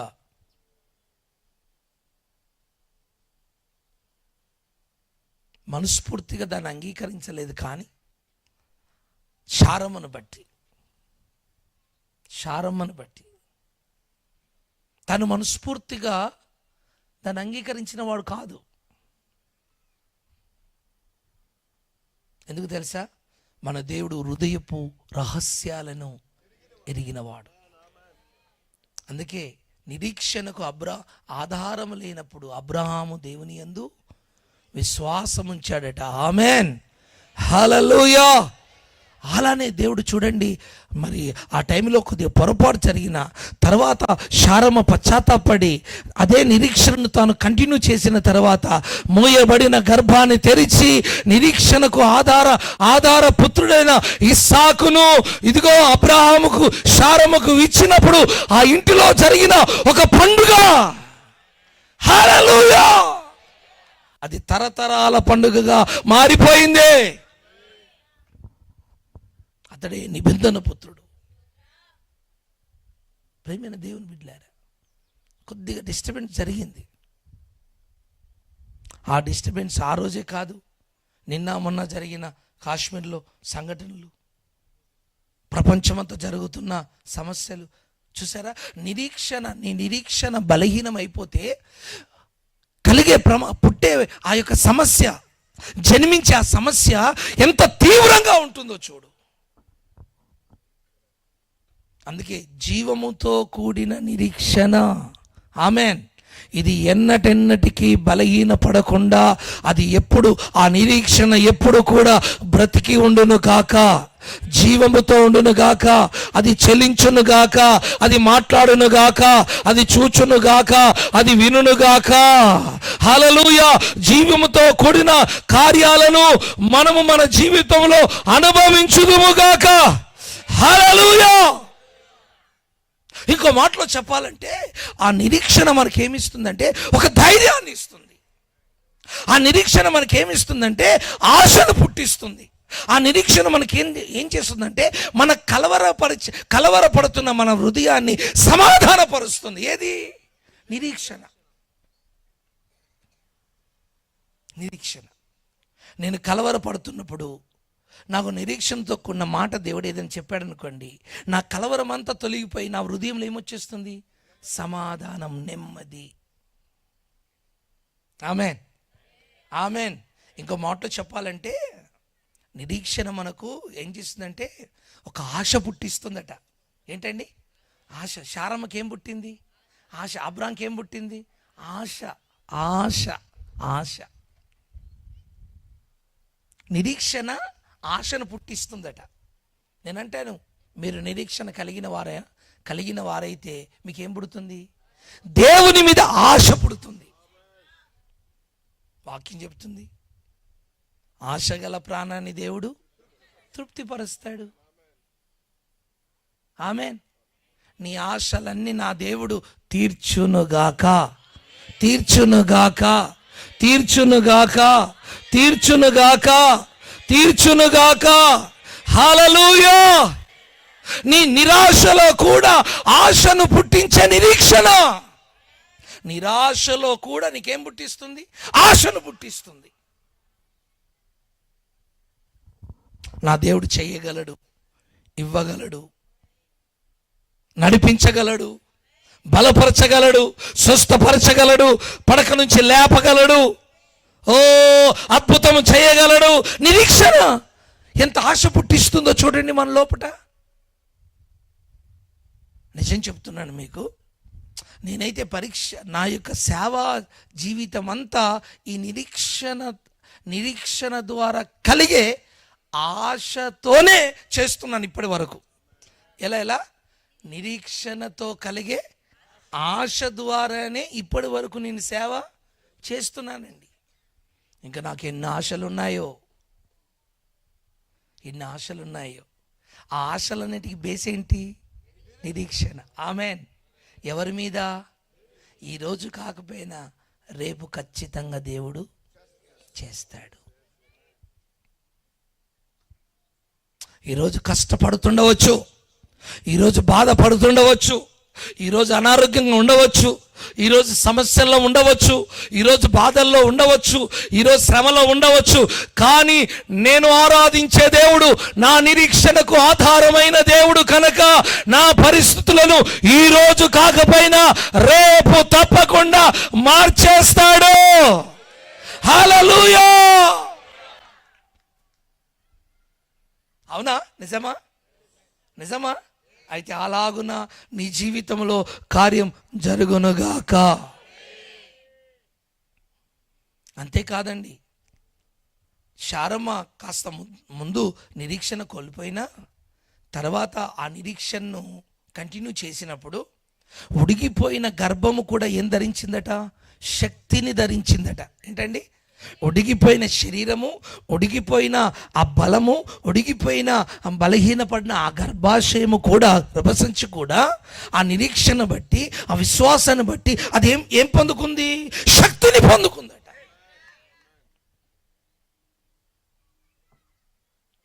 ఆమేన్. హల్లెలూయా. అందుకే ఒక పాట ఉంది, నిరీక్షణ లేని కాలంలో అబ్రహాము దేవుని నమ్మేను. నిరీక్షణ లేని కాలంలో అబ్రహాము దేవుని నమ్మాడు.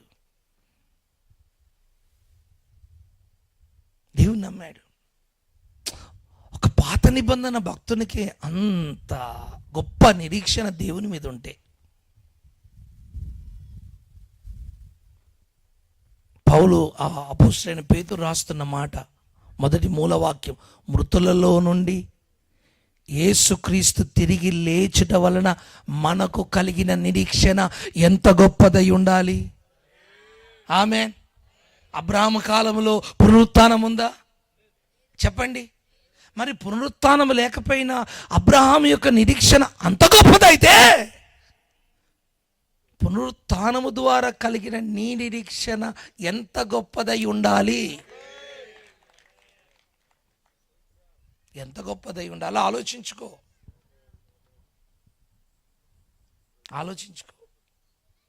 నేను చాలా దూరం వెళ్ళిపోతున్నాను. నేను చాలా దూరంగా వెళ్ళి దూరంగా చూసి మాట్లాడుతున్నాను. ఆమె కనిపించని వాటి గురించి మాట్లాడుతున్నాను. కనిపించని నీ జీవితంలో కనిపించని వాటి గురించి నేను మాట్లాడుతున్నాను. నీ జీవితంలో కనిపించనివి జరగబోయే సంగతులు ఏవైతున్నాయో వాటి గురించి నీతో మాట్లాడుతున్నాను. ప్రభు నీతో మాట్లాడుతున్నాడు. హల్లెలూయా. నీ నిరీక్షణ శక్తివంతంగా మారునుగాక. నీ నిరీక్ష ద్వారా నీకు ఆశ పుట్టునుగాక. నీ నిరీక్షణ నీకు బలాన్ని, సమాధానాన్ని, శాంతిని సమకూర్చునుగాక. Praise the lord. Praise the lord. నేను అంటాను, అందుకే పౌలు అన్నాడు, నువ్వు ఈ నిరీక్షణతో ఎదురు చూస్తున్నావు కదా, ఖచ్చితంగా ఈ నిరీక్షణ నిన్ను, చదవండి ఆ మాట, రోమా 5 చూడండి, మూడో వచనం నుంచి చదువుకుంటారండి. 3వ వచనం చదువుకుంటారండి. అయితే అంతేకాదు శ్రమ ఓర్పును, ఓర్పు పరీక్షను, పరీక్ష నిరీక్షణను కలుగజేయనని ఎరిగి శ్రమలయందును అతిశయపడుదుము. ఎందుకనగా ఈ నిరీక్షణ మనలను మనలను ఎంత అద్భుతంగా రాస్తున్నాడండి. శ్రమ ఓర్పును, ఓర్పు పరీక్షను, పరీక్ష నిరీక్షను. అది ఎప్పుడు ఉత్పత్తి అవుతుందండి నిరీక్షణ? స్టార్టింగ్ పాయింట్ ఏంటి? శ్రమ. శ్రమ ఏం కలుగజేస్తుంది మనకు? ఓర్పు. ఓర్పు ఏం చేస్తుంది? పరీక్ష. పరీక్ష ఏం చేస్తుంది? నిరీక్షణ కలుగజేస్తుందట. అంటే నువ్వు శ్రమ దాటాలి, ఓర్పుతో ఉండాలి, తర్వాత కొన్ని పరీక్షలు ఎదుర్కోవాలి, దాటాలి, తర్వాత ఆ పరీక్షల్లో జయము పొందుకున్న తర్వాత నీకేం కలుగుతుంది? ఒక నిరీక్షణ. ఆమెన్. నీకు ఇల్లు ఇస్తాడని నిరీక్షణ ఉందా? నీకు జాబ్ ఇస్తాడని నిరీక్షణ ఉందా? నీకు పిల్లలు పుడతారని నిరీక్షణ ఉందా? నీకు ఉద్యోగం ఇస్తారని నిరీక్షణ ఉందా? నీకు పెళ్ళి అవుతుందని నిరీక్షణ ఉందా? నీ భవిష్యత్తు కట్టబడుతుందని నిరీక్షణ ఉందా? దేవుడు నిన్ను వాడుకుంటాడని నిరీక్షణ ఉందా? నువ్వు చర్చి కడతావని నిరీక్షణ ఉందా? సంఘం కడతావని నిరీక్షణ ఉందా? నిరీక్షణతోనే బ్రతుకుతున్నావా? ఏమోనండి, అయ్యగారు చాలా విషయాలు చెప్తాడు కానీ అర్థం కాదండి, అర్థం కాదు. చాలామందికి దేవుని యొక్క మాటలు, వాక్యం సరిగా అర్థం చేసుకోలేక దేవుని యొక్క చూడండి, ఆ భాగ్యలక్ష్మి టికెట్ మీద ఉన్న నిరీక్షణ దేవుని మీద ఉండదు. భాగ్యలక్ష్మి టికెట్ మీద నిరీక్షణ.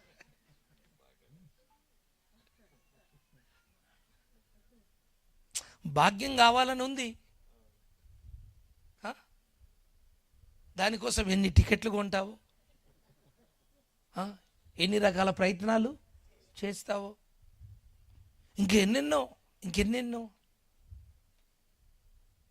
కానీ నీ నిరీక్షను సఫలపరిచి నీ భవిష్యత్తును కట్టి నీ జీవిత చరిత్రనే మార్చగలిగిన ఆ యేసయ్య మీద నిరీక్షణ ఉంచవే.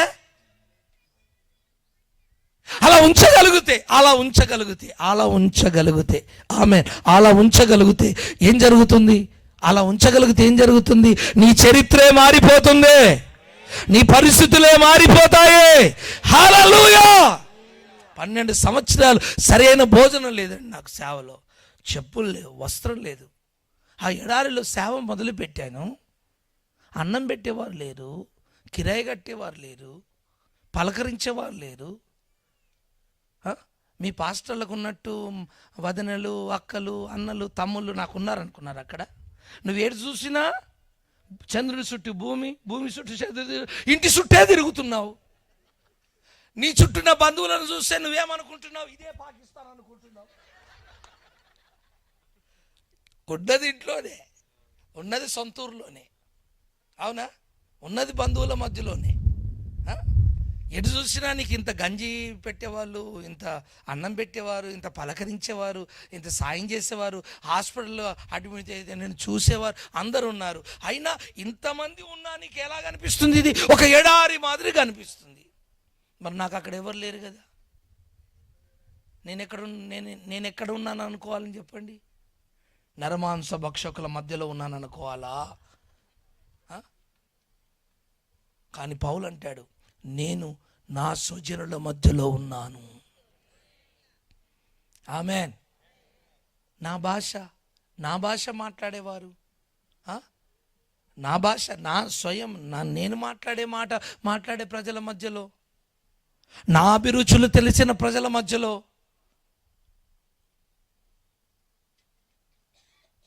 అది నేను ఎడారేమనుకోలేదు. కానీ 12 సంవత్సరాలు చెప్పలేని బాధ, ఈ కంటికి విరామం. అందుకే చూడండి, నాకు 56 సంవత్సరాలు వచ్చినా నా కంటికి అద్దాలు రాలేదు. కారణం ఏం తెలుసా? 12 సంవత్సరాలు ఈ కండ్లలో నుంచి కారిన కన్నీరు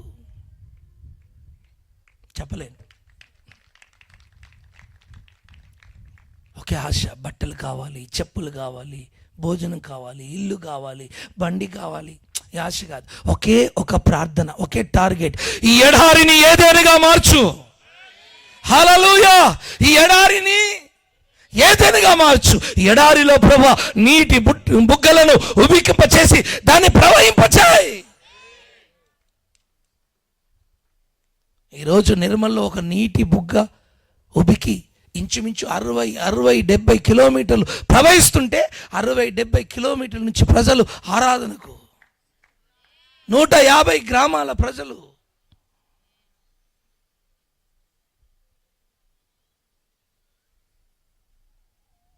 అందుకే ఈ రాత్రి మీకు నేను సవాలుగా చెప్తున్నాను, ఈ నిరీక్షణ మనని సిగ్గు పరచదు.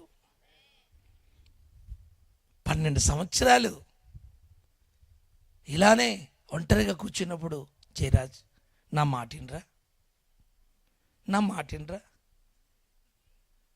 నా మాటినరా చెప్పేయమంటావు, నాతో చేతులు కలుపు, ఏమేనంటే ప్రతిష్ట అంటావేంద్రా, నీకేం రోగం? ఏమైనంటే ప్రతిష్ట అంటావు, వైరాగ్యం అంటావు, అభిషేకం అంటావు, దేవుడు అంటావు. అందరూ సేవకులు జనరల్ భోగి మాదిరిగా సేవ చేసుకున్నట్టు నీకు సేవ చేసుకుంటే ఏం రోగం రా? ఇలానే అంటాడు. నా పక్కన నిలబడాడు, వాడు ఎంత తేటగా మాట్లాడతారు తెలుసా? నా మాటిను, నువ్వు నా మాటిను, నాతో చేతులు కలుపు, నీకు అన్నీ సప్లై చేస్తా, నీకు అన్నీ సప్లై చేస్తా. మీకు కావాలంటే చెప్పండి, నేను మాట్లాడతా. మీకు ఏమేమి సప్లై కావాలో నన్ను అడగండి, ఆడప్పుడప్పుడు వస్తుంటాడు.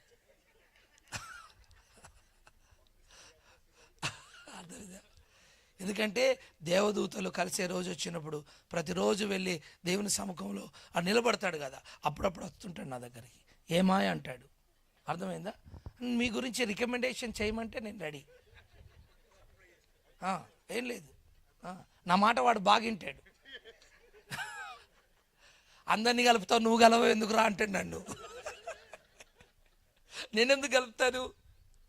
వాడు ఆది నుంచి నా తండ్రికి విరోధే, నేను కూడా వానికి విరోధినే. ఆమెన్, హల్లెలూయా, హల్లెలూయా. నా మాటినరా, ఆ ప్రతిష్ట మానేసాయి, అభిషేకం మానేసాయి, ఆ వైరాగ్యం మానేసాయి, ఆ రోషంతో కూడిన ఆ అనుభవాలు మానేసాయి. రాజీపాడు, నాతో చేతులు కలుపు. నేను అన్నాను, చావనైనా చస్తాను. రే నా మాటిను, చావనైనా చస్తాను. లోకములో ఆడింది ఆడాను, పాడింది పాడాను, తిరిగే కాడికి తిరిగాను. నువ్వు నన్ను ఏదో చేయాలనుకున్నావు, దేవుని దయ వల్ల దేవుడు నన్ను అన్నింటిలో తప్పించాడు. ఆమెన్. ఇప్పుడు నేను దేవుని చేతిలో పడ్డాను, అర్థమైందా? దేవుడు నాకు దర్శనం ఇచ్చాడు, నాకు భారం ఇచ్చాడు. రే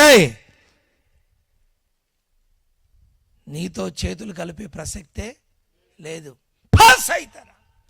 అరే అంటాడు, కాసుకో, నీతో నేను యుద్ధమే ప్రకటిస్తున్నాను అన్నాడు. 30 సంవత్సరాల నుంచి అంతనే ఒకే ఫైటింగ్. మామూలు ఫైటింగ్ అనుకుంటున్నారా? ఒకే ఫైటింగ్. కానీ యోసేపుకు తోడై ఉన్నట్టుగా దేవుడు నాకు తోడై ఉన్నందువలన, పౌలుకు తోడై ఉన్నట్టుగా, దానియేలుకు తోడై ఉన్నట్టుగా, మన పితరులకు తోడై ఉన్నట్టుగా ఆయన తోడై ఉన్నందువలన ఇంతవరకు ఇలా నిలబడగలిగాను. ఆమేన్. ఎన్ని రకాల శోధనలు,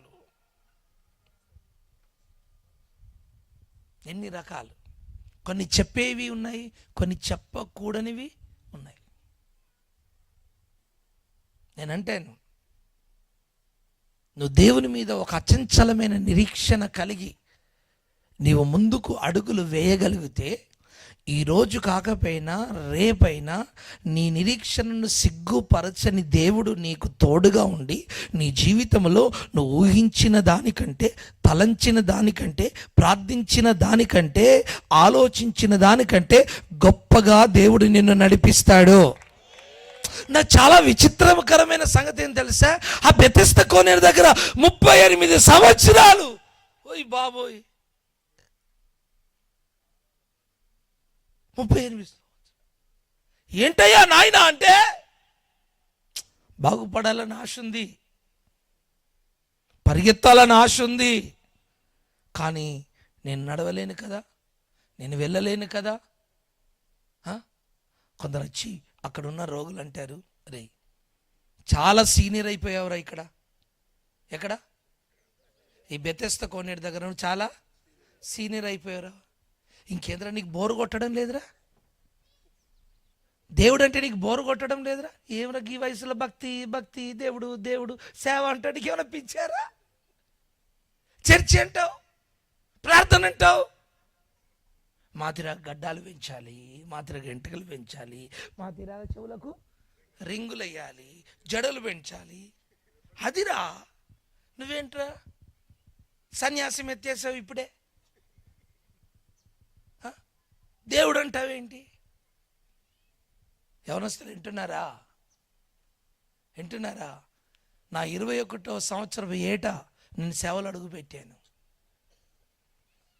పిచ్చి పట్టి కాదు, చదువు లేక కాదు, అర్థమైందా? దేవుని గురించి క్రైస్తవత్వాన్ని గురించి తెలియక కాదు, అర్థమైందా? అన్నీ తెలుసుకొని, అర్థమైందా?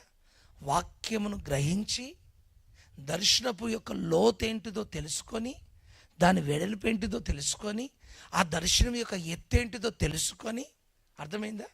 ఈ లోకం అంతా ఒక పెంటగా భావించి సరిగ్గా మంచి యవన కాలంలో మాయానగరం అని చెప్పబడే బాంబేలో ఉంటుండగా ఆ మాయా ప్రపంచంలో ఒక ప్రతిజ్ఞ చేశాను, నా ప్రభు కోసమే బ్రతుకుతాను.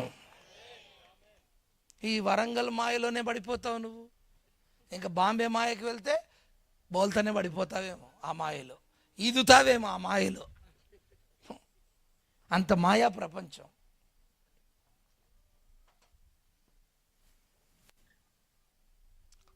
ఎప్పుడైతే నిరీక్షణ కలిగి మనం ముందుకు వెళ్తామో, ఆ నిరీక్షణ ద్వారా నీ జీవితంలో చేసే కార్యం, అంతమంది రోగులు అక్కడ ఉన్నారే, ఎవరిని దేవుడు పట్టించుకోలేదు. ఆయన రోగులను స్వస్థపరచగలిగిన వాడు, శక్తి కలిగిన వాడు, మృతులను సజీవుడిగా చేయగలిగిన సర్వశక్తి కలిగిన దేవుడు ఆ రోగుల మధ్యలో సంచరిస్తున్నాడు. కానీ ఎవరి దగ్గర ఆయన పాదము నిలిపాడో తెలుసా, అడుగులు ఆగాయో తెలుసా, ఎవరి దగ్గర ఆయన నిలబడ్డాడో తెలుసా?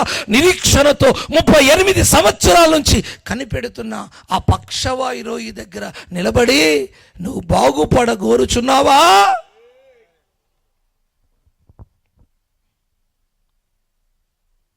పబ్లిక్ చూస్తూ ఉండగా ఆ వ్యక్తిని లేపేశాడు. నేనంటాను, ఈరోజు నీ నిరీక్షణ కాలం సంవత్సరమా, 2 సంవత్సరాల, 5 సంవత్సరాల, 10 సంవత్సరాల, అబ్రహాము వల్ల 20 సంవత్సరాల, లేక ఇంకా ఎన్ని సంవత్సరాలతో నిరీక్షణతో నువ్వు కనిపెట్టి మరి బాధపడుతున్నావు? నేను అంటాను, నీ నిరీక్షణకు ఒక ఆధారం ఉంది, నీ నిరీక్షణకు పునరుత్థాన శక్తి యొక్క బలం ఉంది, యేసయ్య జీవం ఉంది. కనుక నువ్వు నమ్మిన ఆ నిరీక్షణ నిన్నెన్నడూ సిగ్గుపరచదు. దాని మీద ఆధారపడు, బేస్గా ఎదురు చూడు. నువ్వు నమ్మిన నిరీక్షణకు ఒక జీవం ఉంది, అది ఎంతటి కార్యమైనా చేయగలదు. నీ ఎంతటి నేను అంటాను, ఏం చేయమంటావు చెప్పు, ఏం చేయమంటావు? నీకోసం సముద్రాన్ని పాయలు చేయమంటావా? జరగలేదా? బండలో నుంచి నీళ్ళు నిండిమంటావా? సముద్రం అంతా ప్రవాహం బయటికి రాలేదా? నీళ్లు ప్రవాహం రాలేదా? నీకోసం మేఘస్తంభం చేయమంటావా? నీకోసం ఎడారిని ఏదైనా మార్చమంటావా? నీకోసం యోర్దాన్ని ఆరిన నేలగా మార్చమంటావా? ఎరుకోను ఏం చేయమంటావు? నీకోసం ముయ్యబడిన గర్భం, అన్నా గర్భం తెరవలేదా? రాహేలు గర్భాన్ని తెరవలేదా? అసాధ్యమైన కార్యాలను దేవుడు సాధ్యం చేయలేదా?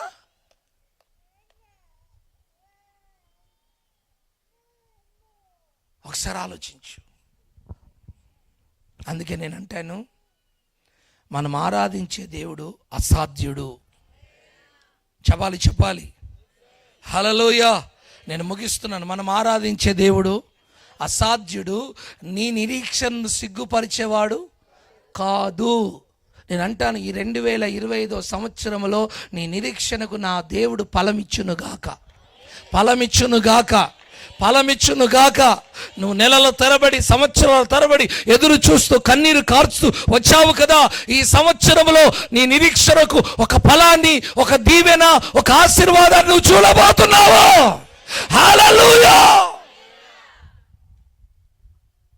ఆయన ఎప్పుడు నీ జీవితంలో చేసిన రైట్ టైంలో చేస్తాడు. ఆయన దగ్గర రాంగ్ టైం లేదు. ఆమేన్ చెప్పాలి, చెప్పాలి. ఆయన దగ్గర రాంగ్ టైం, అంతా రైట్ టైమే.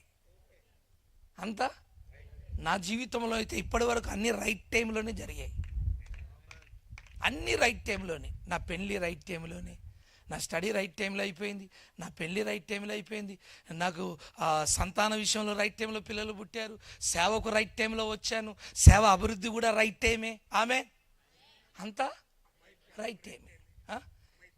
పెళ్ళికి రైట్ టైమే, ఇప్పుడు ఈ లైవ్ కూడా రైట్ టైమే, అంతా రైట్ టైమే. ఏం లేదు, నువ్వు నా పని చేస్తున్నావు, నీ పని ఏం చేస్తానన్నాడు. సింపుల్, అంతే.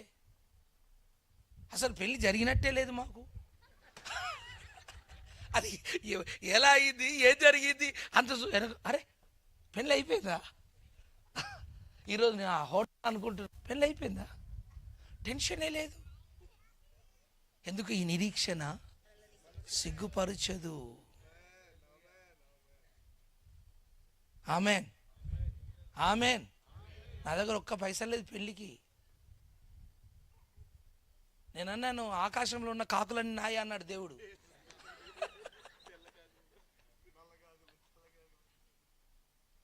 అంతే, అంతే, అంతే. ఇంకా దీన్ని విడదీయాల, మీకు మర్మాలు బాగా తెలుస్తాయి కదా. మీరందరూ ముద్రలు ఇప్పిన వారేనే. కృప విస్తరించునుగాక, సహాయం కలుగునుగాక. హల్లెలూయా. ఒక్క మాట చెప్పి నేను ముగిస్తాను. ఈ నిరీక్షణ ఎలా మన జీవితం మీద ప్రభావితం చేస్తుంది? ఈ నిరీక్షణ మన జీవితం మీద ఎలా ప్రభావితం చేస్తుంది? నేను ఒక 2 రెఫరెన్స్ చెప్పి ముగిస్తాను. చూడండి, చదవండి. యోహాను పత్రిక, మొదటి పత్రిక 3వ అధ్యాయము 3వ వచనం చూడండి. ఆయన యందు ఈ నిరీక్షణ పెట్టుకొనిన ప్రతివాడును ఆయన పవిత్రుడై ఉన్నట్లుగా తన్ను పవిత్రునిగా చేసి కొనును. ఆమెన్ చెప్పండి. ఏంటి? ఆయన యందు ఈ నిరీక్షణ పెట్టుకొనిన ప్రతివాడును ఆయన పవిత్రుడై ఉన్నట్టు ఈ నిరీక్షణ కలిగిన ప్రతివాడు ఏమై ఉంటాడు? పవిత్రుడై ఉంటాడు. అంటే నీ నిరీక్షణలో ఏం దాగి ఉంది? అంటే నీకున్న నిరీక్షణ నిన్ను ఎటువైపు నడిపిస్తుంది? దేని వైపు ప్రభావితం చేస్తుందంటే పవిత్రత వైపు. ఆమేన్. అంటే నీ నిరీక్షణ నీకు పవిత్రతను కలిగిస్తుంది.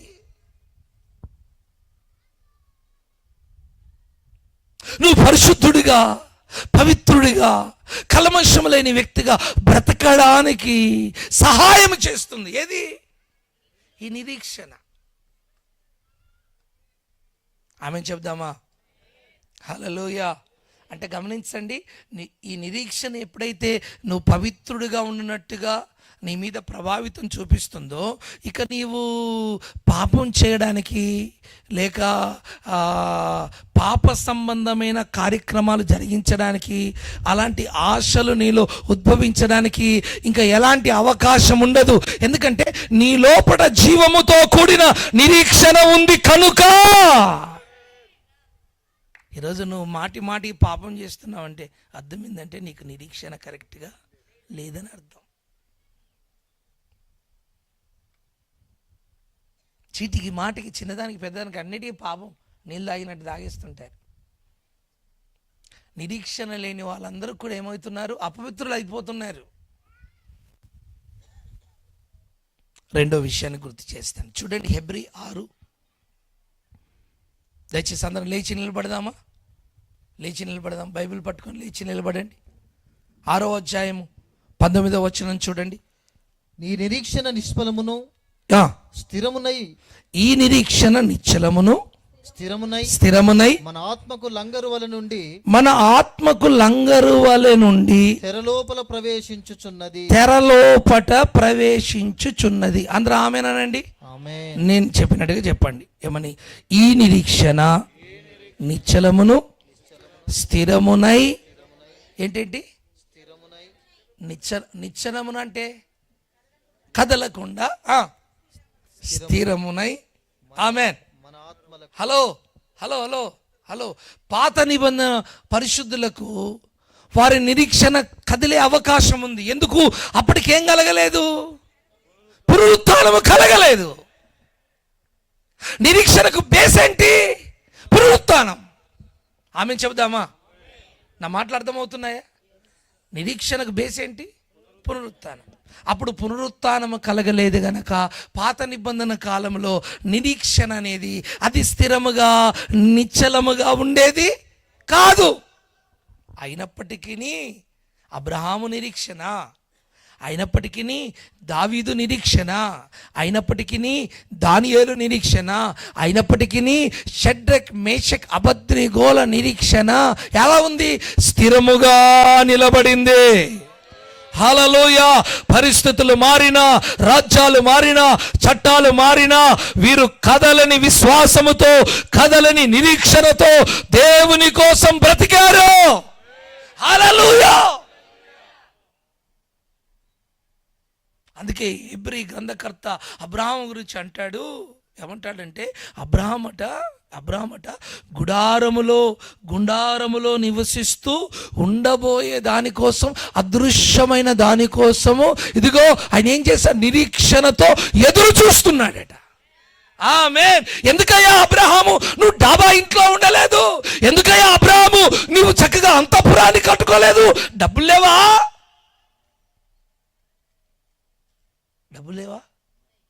కొందరు చూడండి, మందిరాలంతా ఎలా ఉంటాయంటే ఇనుప సామాన్ల దుకాణం మాదిరి ఉంటాయి. ఇల్లు మాత్రం అంతఃపురముల వలె ఉంటాయి. వీళ్ళు ఒక సేవకుడా, ఈడు అంటున్నాను, మర్యాద పదం కూడా, ఈడొక సేవకుడా. నేను అంటాను, ఇల్లు అంతఃపురం వలె ఉండాలా? దేవుని మందిరం అంతఃపురం వలె ఉండాలా? మరి విశ్వాసులకు స్పర్శ లేదా? సేవకునికి స్పర్శ లేదా? కదలిక లేదా? ఇంటిని అలంకరించుకుంటావేంటి? నీ విశ్వాసం అది జీవంతో కూడింది కాదా? నేను భాస్కర్కి చెప్పాను, బాబు నువ్వు తుమ్మ చెట్ల మధ్యలో ఉన్న డేరా వేసుకొని ఉన్నా పర్వాలేదు, మందిరం అద్భుతంగా ఉండాలి. ఆమెన్. హల్లెలూయా. మందిరం ఒక మెట్టు మీద ఎత్తులో ఉండాలి, నువ్వు తగ్గులో ఉండాలి. ఆమెన్. అప్పుడే నీకు భవిష్యత్తులో సేవ ఉంటుంది, లేకపోతే పుట్టగతులు కూడా ఉండవు. నన్ను గణపరచువాని నేను గణపరుస్తాను. ఇల్లు అయితే మాది, మేము కట్టుకోవచ్చు. చర్చి సంఘం కట్టుకోవాలి.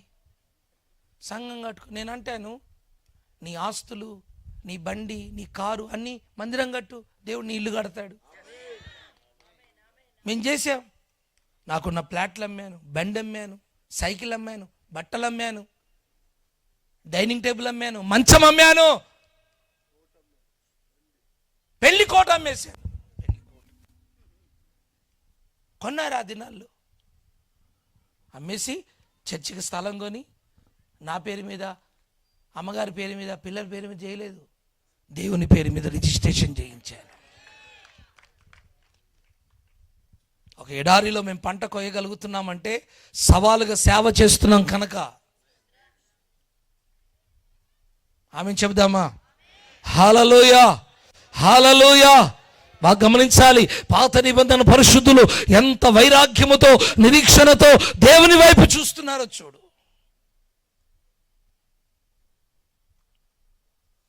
మా పాస్టర్మ ఎంఏ చదివింది, నేను డిగ్రీ చదివాను. మా పాస్టర్మకి 2 చీరలు ఉండేటివి. అవి ఎవరు తెలుసా? ఈ పేపర్ ఏరుకుంటారే, పేపర్ రోడ్ల మీద పేపర్ ఏరుకుంటారు కదా, అలాంటి వారు కట్టుకుని చీరలు.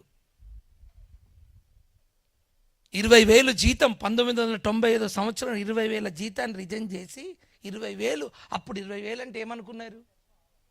రిజైన్ చేసి ఆ రోడ్డు మీద అడుక్కునే వారు కట్టుకునే చీరలు.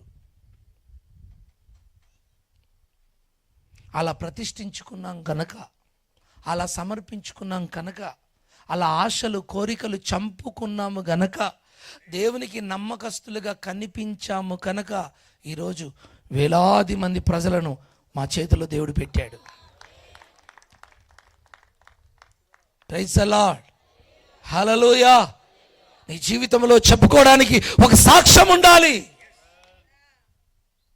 నీ జీవితమే ఒక వర్తమానం కావాలి, ఒక ప్రకటనగా మారాలి. కృప కలుగునుగాక, కృప కలుగునుగాక. అందుకే పౌలు అంటున్నాడు, ఏమంటున్నాడు? ఈ నిరీక్షణ నిశ్చలమును స్థిరమునై మన ఆత్మకు లంగరు వలె ఉండి తెరలోపట ప్రవేశించుచున్నది. ఆమేన్. ఒక స్థిరమైన నిరీక్షణ, ఒక స్థిరమైన విశ్వాసం, ఒక స్థిరమైన పరిశుద్ధత, ఒక స్థిరమైన ప్రార్థన జీవితం, ఒక స్థిరమైన నిరీక్షణ. ఎదురు చూసి చూసి చూసి ఇంకేం చేస్తాడు, ఇంకేం చేస్తాడు, ఇంకేం చేస్తాడు, ఇంకేం చేస్తాడు అని వెనకకు తిరిగిపోయి, అర్థమైందా? ఇంకా విశ్వాసాన్ని, నిరీక్షణ, పరిశుద్ధత, ప్రతిష్ఠత విడిచిపెట్టి నువ్వు లోకంలో కలవకూడదు. ఎదురు చూడు, ఇంకా ఎదురు చూడు. ఆయన కార్యము జరిగించే వరకు, సంపూర్ణంగా నీ జీవితంలో కార్యము జరిగించే వరకు, సంపూర్ణంగా ఆయన నీతో చేసిన వాగ్దానం నెరవేర్చే వరకు నువ్వు ఎదురు చూడు. ఎన్ని సంవత్సరాలైనా ఎందుకు తెలుసా? ఆయనకు 1000 సంవత్సరములు ఒక్క దినము వలెను. ఒక్క దినము 1000 సంవత్సరాలు ఒక్క దినం అంటే 1000 సంవత్సరాలు ఎదురు చూస్తే నువ్వు ఒక్క దినం ఎదురు చూసినట్టట. ఎదురు చూడు. పాస్టర్ గారు, వయస్సు గతించిపోతుంది కదా, మనం కొద్ది కాలమే బ్రతికేది కదా. నేనంటాను 60 పక్కన 0 పెట్టేస్తాడు, బతుకు 600 సంవత్సరాలు. నేను చెప్తున్నాను కదా, 0 పెట్టుట్లో నేను ఫస్ట్ అని. ఆమె చేయలేడా? ఆయన బ్రతికించాలనుకుంటే 600 ఏంది 6,000 సంవత్సరాలను బ్రతికిస్తాడు. వయసు తరిగిపోతుంది, చర్మం ముడతలు పడుతుంది. ఆ టెన్షనే శారమ్మకచ్చి హాగరు ద్వారా సమస్య తెచ్చుకుంది. నేనంటాను, నీ వయసుతో విశ్వాసాన్ని, నిరీక్షణ కొలవకు. నీ వయసును నా దేవుడు అధికం చేయగలడు. ఆమేన్, హల్లెలూయా. అయ్యా, ఈ ముసల్తనంలో దేవుడు ఏం చేస్తాడు? రేపో మాప అయిపోతుంది, ఇంకేమి ఆశ, ఇంకేమి నిరీక్షణ అని అనుకోకు. నీ ముసలితనాన్ని యవనతనంగా మార్చగలడు. నీ ఆయుష్ కాలాన్ని పెంచగలడు. హల్లెలూయా. నయమాను యొక్క దేహాన్ని పసిపిల్ల దేహం వలె మార్చలేదా? మార్చేస్తాడు. అద్భుతాలు చేయటకు ఆయనే సాటి. నేనంటాను, ఏం చేయమంటావు? నేనంటాను, ఏం చేయమంటావు? చెప్పు ఒకసారి, ఏం చేయమంటావు? ఏం చేయమంటావు? నీకు చాతనైంది, నీకు తోసింది అడుగు. ఏం చేయమంటావు? ఒకవేళ నువ్వు అడిగినా సండే స్కూల్ పిల్లవాడు చిన్న చాక్లెట్ అడిగినట్టే ఉంటుంది. ఎవరికి? దేవునికి. అంతే కదా? అంతేనా కాదా? అంతే. నీకు పెద్దది అడగడమే తెలియదు.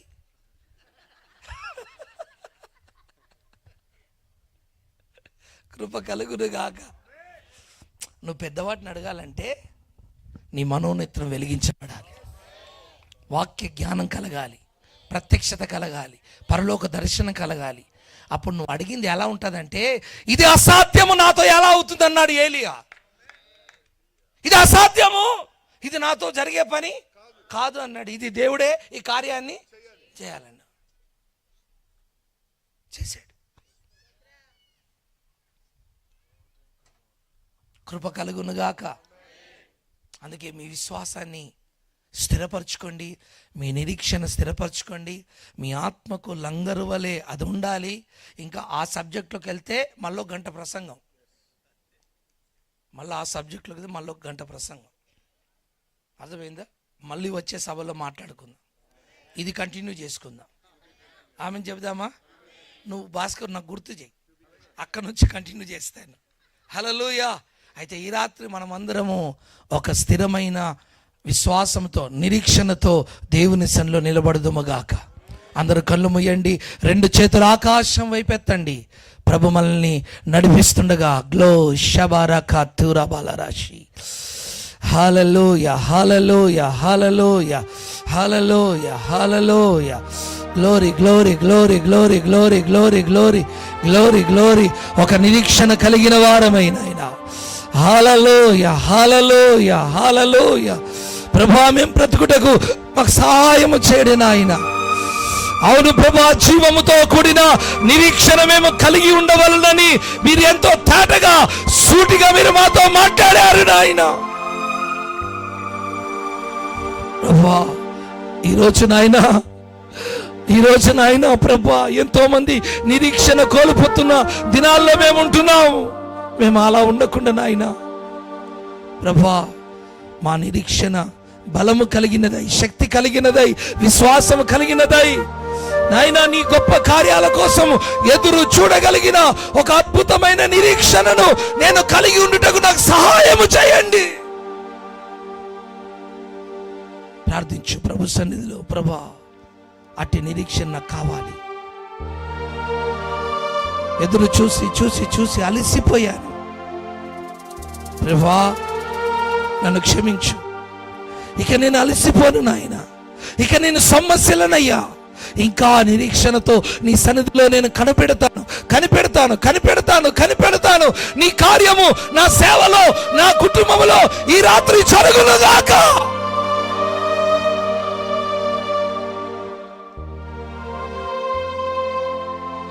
తండ్రి, జీవముతో కూడిన నిరీక్షణ నాకు దయచేయండి.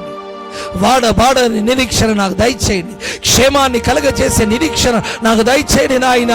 ఆశను కలిగించే నిరీక్షణ కలగచేయండి. శాంతిని, సమాధానాన్ని కలిగించే అద్భుతమైన నిరీక్షణ నాకు దయచేయండి.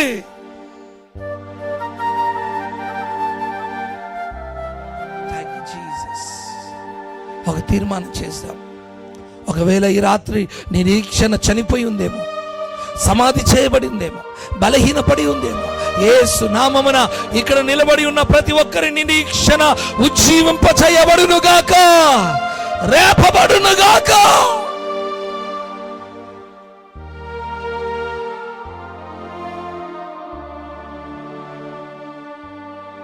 Thank you Jesus. Hallelujah, hallelujah, hallelujah, hallelujah, hallelujah. ప్రభు మీ ప్రార్థన వింటున్నాడు. ఎన్నోసార్లు నీ నిరీక్షణ కదిలించబడింది. ఎన్నోసార్లు నీ నిరీక్షణ స్థిరమైన నిరీక్షణ లేకుండా పడిపోయిన స్థితిలో, బోర్ల పడిన స్థితిలో ప్రభు అంటున్నాడు, నరపుత్రుడా, నువ్వు చక్కగా నిలబడగలిగితే, నిరీక్షణ కలిగి ఉండగలిగితే నీ చరిత్ర నేను మార్చివేస్తాను, నీ పరిస్థితులు నేను మార్చివేస్తాను.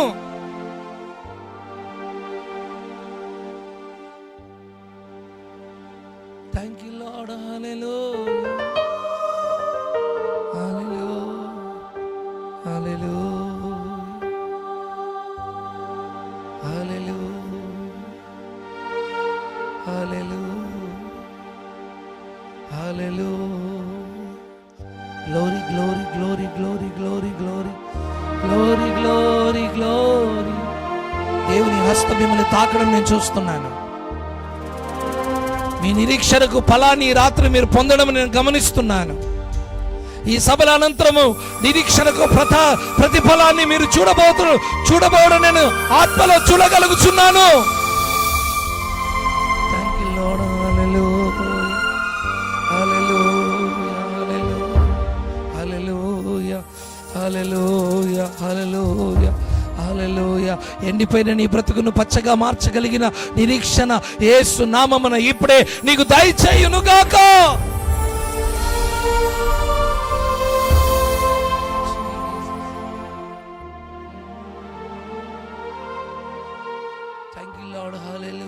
ఒక నూతనమైన అధ్యాయం ఇప్పుడే నీ నిరీక్షణతో ప్రారంభించబడుతుంది.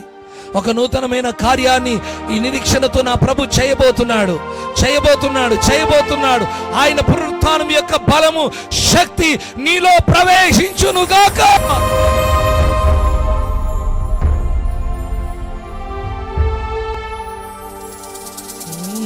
నూతన క్రియను చేయుచున్నానని నీవు సెలవీయగా,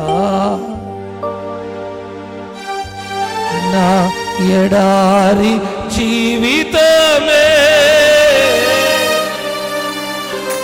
సుఖ సౌఖ్యము కాగా.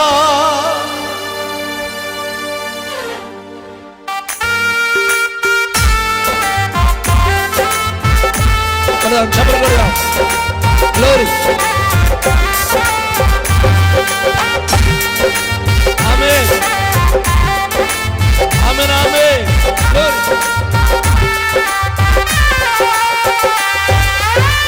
నూతన క్రియను చేయుచున్నానని నీవు సెలవీయగా, నా ఎడారి జీవితమే సుఖ సౌఖ్యం కాగా. నూతన క్రియను చేయుచున్నానని నీవు సెలవీయగా, నా ఎడారి జీవితమే సుఖ సౌఖ్యం కాగా. నా అరణ్యలో ఉల్లాసముగా మారిపోయేనే, నా అరణ్యరోధన ఉల్లాసముగా మారిపోయేనే. కృపా సత్య సంపూర్ణుడా సర్వలోకానికే చక్రవర్తివి నీవే యేసయ్యా. సర్వలోకానికే చక్రవర్తివి నీవే యేసయ్యా. నా సన్మానానికే మహనీయుడవో, మహనీయుడవో, మహనీయుడవో,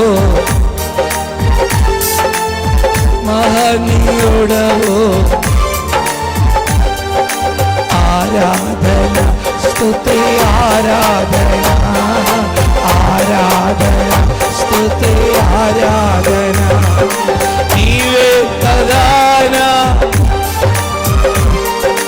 నీవే కదానా.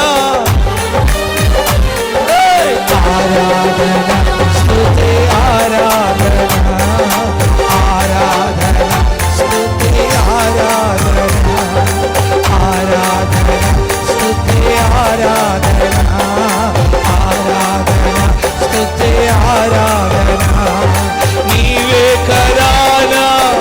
ఆరాధన నీవే కదానా, ఆరాధన, ఆరాధన స్తుతి ఆరాధన, ఆరాధన స్తుతి ఆరాధన,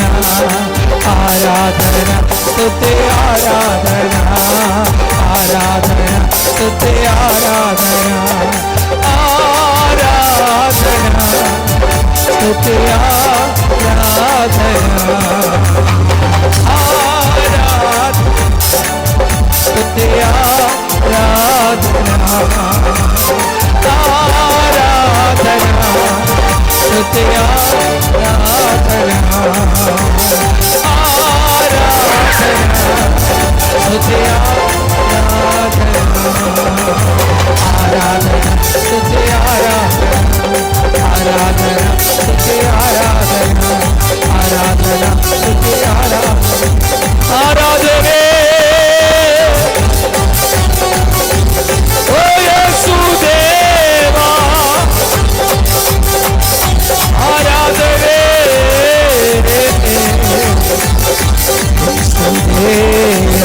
is the power of God. అగ్ని మండునుగాక. Receive. దేవుని మహిమ నిన్ను తాకునుగాక. రివాలలరషి రికాలలలవో రిబందలరషి రివారవరవో రికపురష్ రికపురవో ఆరాధనే ఓ యేసుదేవా యేసుదేవా దేవుని హస్తం మిమ్మల్ని తాకుతుండగా దేవుని మహిమ మిమ్మల్ని ఆవరిస్తుండగా receive receive receive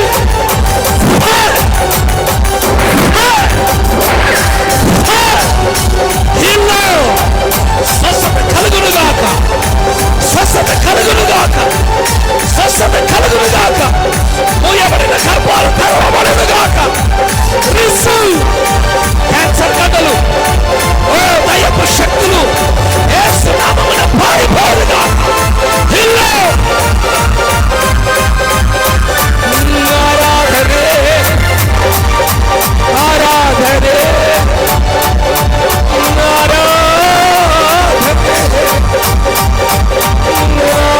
ఆరాధనే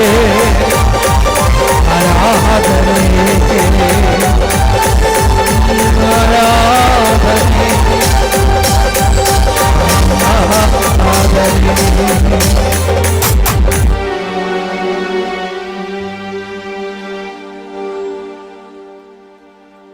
How thank you, Jesus.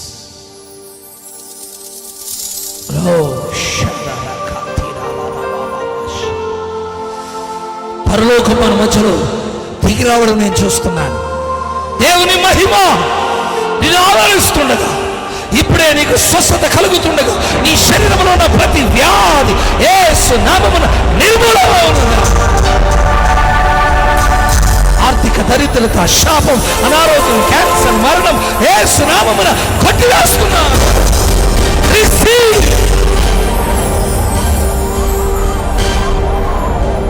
ఈ రోజు నుంచి నీకు క్షేమాభివృద్ధి నువ్వు చూడబోతున్నావు. నీ నిరీక్షణకు ఫలాన్ని నువ్వు చూడబోతున్నావు. నిరీక్షణకు ఆధారమైన దేవుడు ఈ రాత్రి తన కార్యాన్ని ప్రారంభించి ఉన్నాడు. ఆరాధనే ఆరాధనే ఆరాధనే ఆరాధనే ఆరాధనే. మన రెండు చేతులు ఆకాశం వైపు. నిరీక్షణకు ఆధారమైన దేవుడు నీ హస్తమును తాకుతుండగా, నీ తలను తాకుతుండగా, నీ భుజము తడుతుండగా దేవుని స్పర్శను నువ్వు అనుభవించుదువుగాక.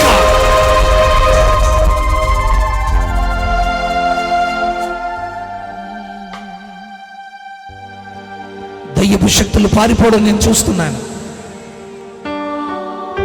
నీ కుటుంబంలో ఉన్న ఆర్థిక దరిద్రత, శాపము, కరువు, గొడ్రాలితనం తొలగిపోవడం నేను చూస్తున్నాను. అదిగో క్షేమం అనే పదము నాకు ఆకాశంలో అదిగో లిఖించబడినట్టుగా కనిపిస్తుంది. క్షేమము నీకు కలుగునుగాక. క్షేమమా ఓ నా క్షేమమా, ఆధారమా, ఆశ్రయమా. Jesus, glory, glory.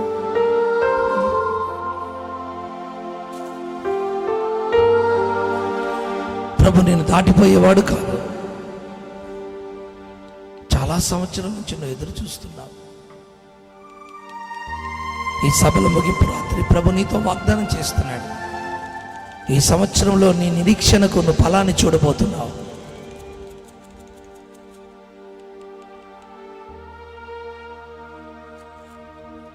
దేవుడు నీ జీవితంలో కార్యాన్ని ప్రారంభించి ఉన్నాడు.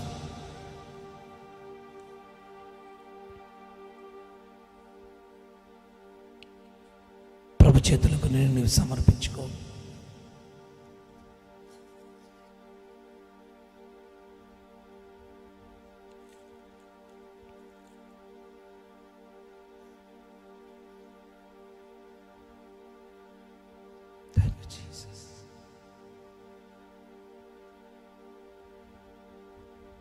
మీకోసం ఒక చిన్న ప్రార్థన చేయాలని ప్రేరేపించబడుతున్నాను. ప్రేమగల తండ్రి, నిరీక్షణ కోల్పోయిన స్థితిలో ఇక్కడ చాలామంది నిలబడి ఉండడం ప్రభా మీరు మాకు చూపిస్తున్నారు. ప్రభా, తిరిగి వారి జీవితంలో ఒక గొప్ప నిరీక్షణని రాత్రి మీరు పుట్టించినందుకు స్తోత్రం. ఇక ఈ రాత్రి ఇప్పటి నుంచి వారి జీవితంలో నిరీక్షణకు గొప్ప ఫలము కలుగునుగాక. వారి వారి సంఘాల్లో గొప్ప సాక్ష్యం చెప్పడం మేము వింటున్నాం.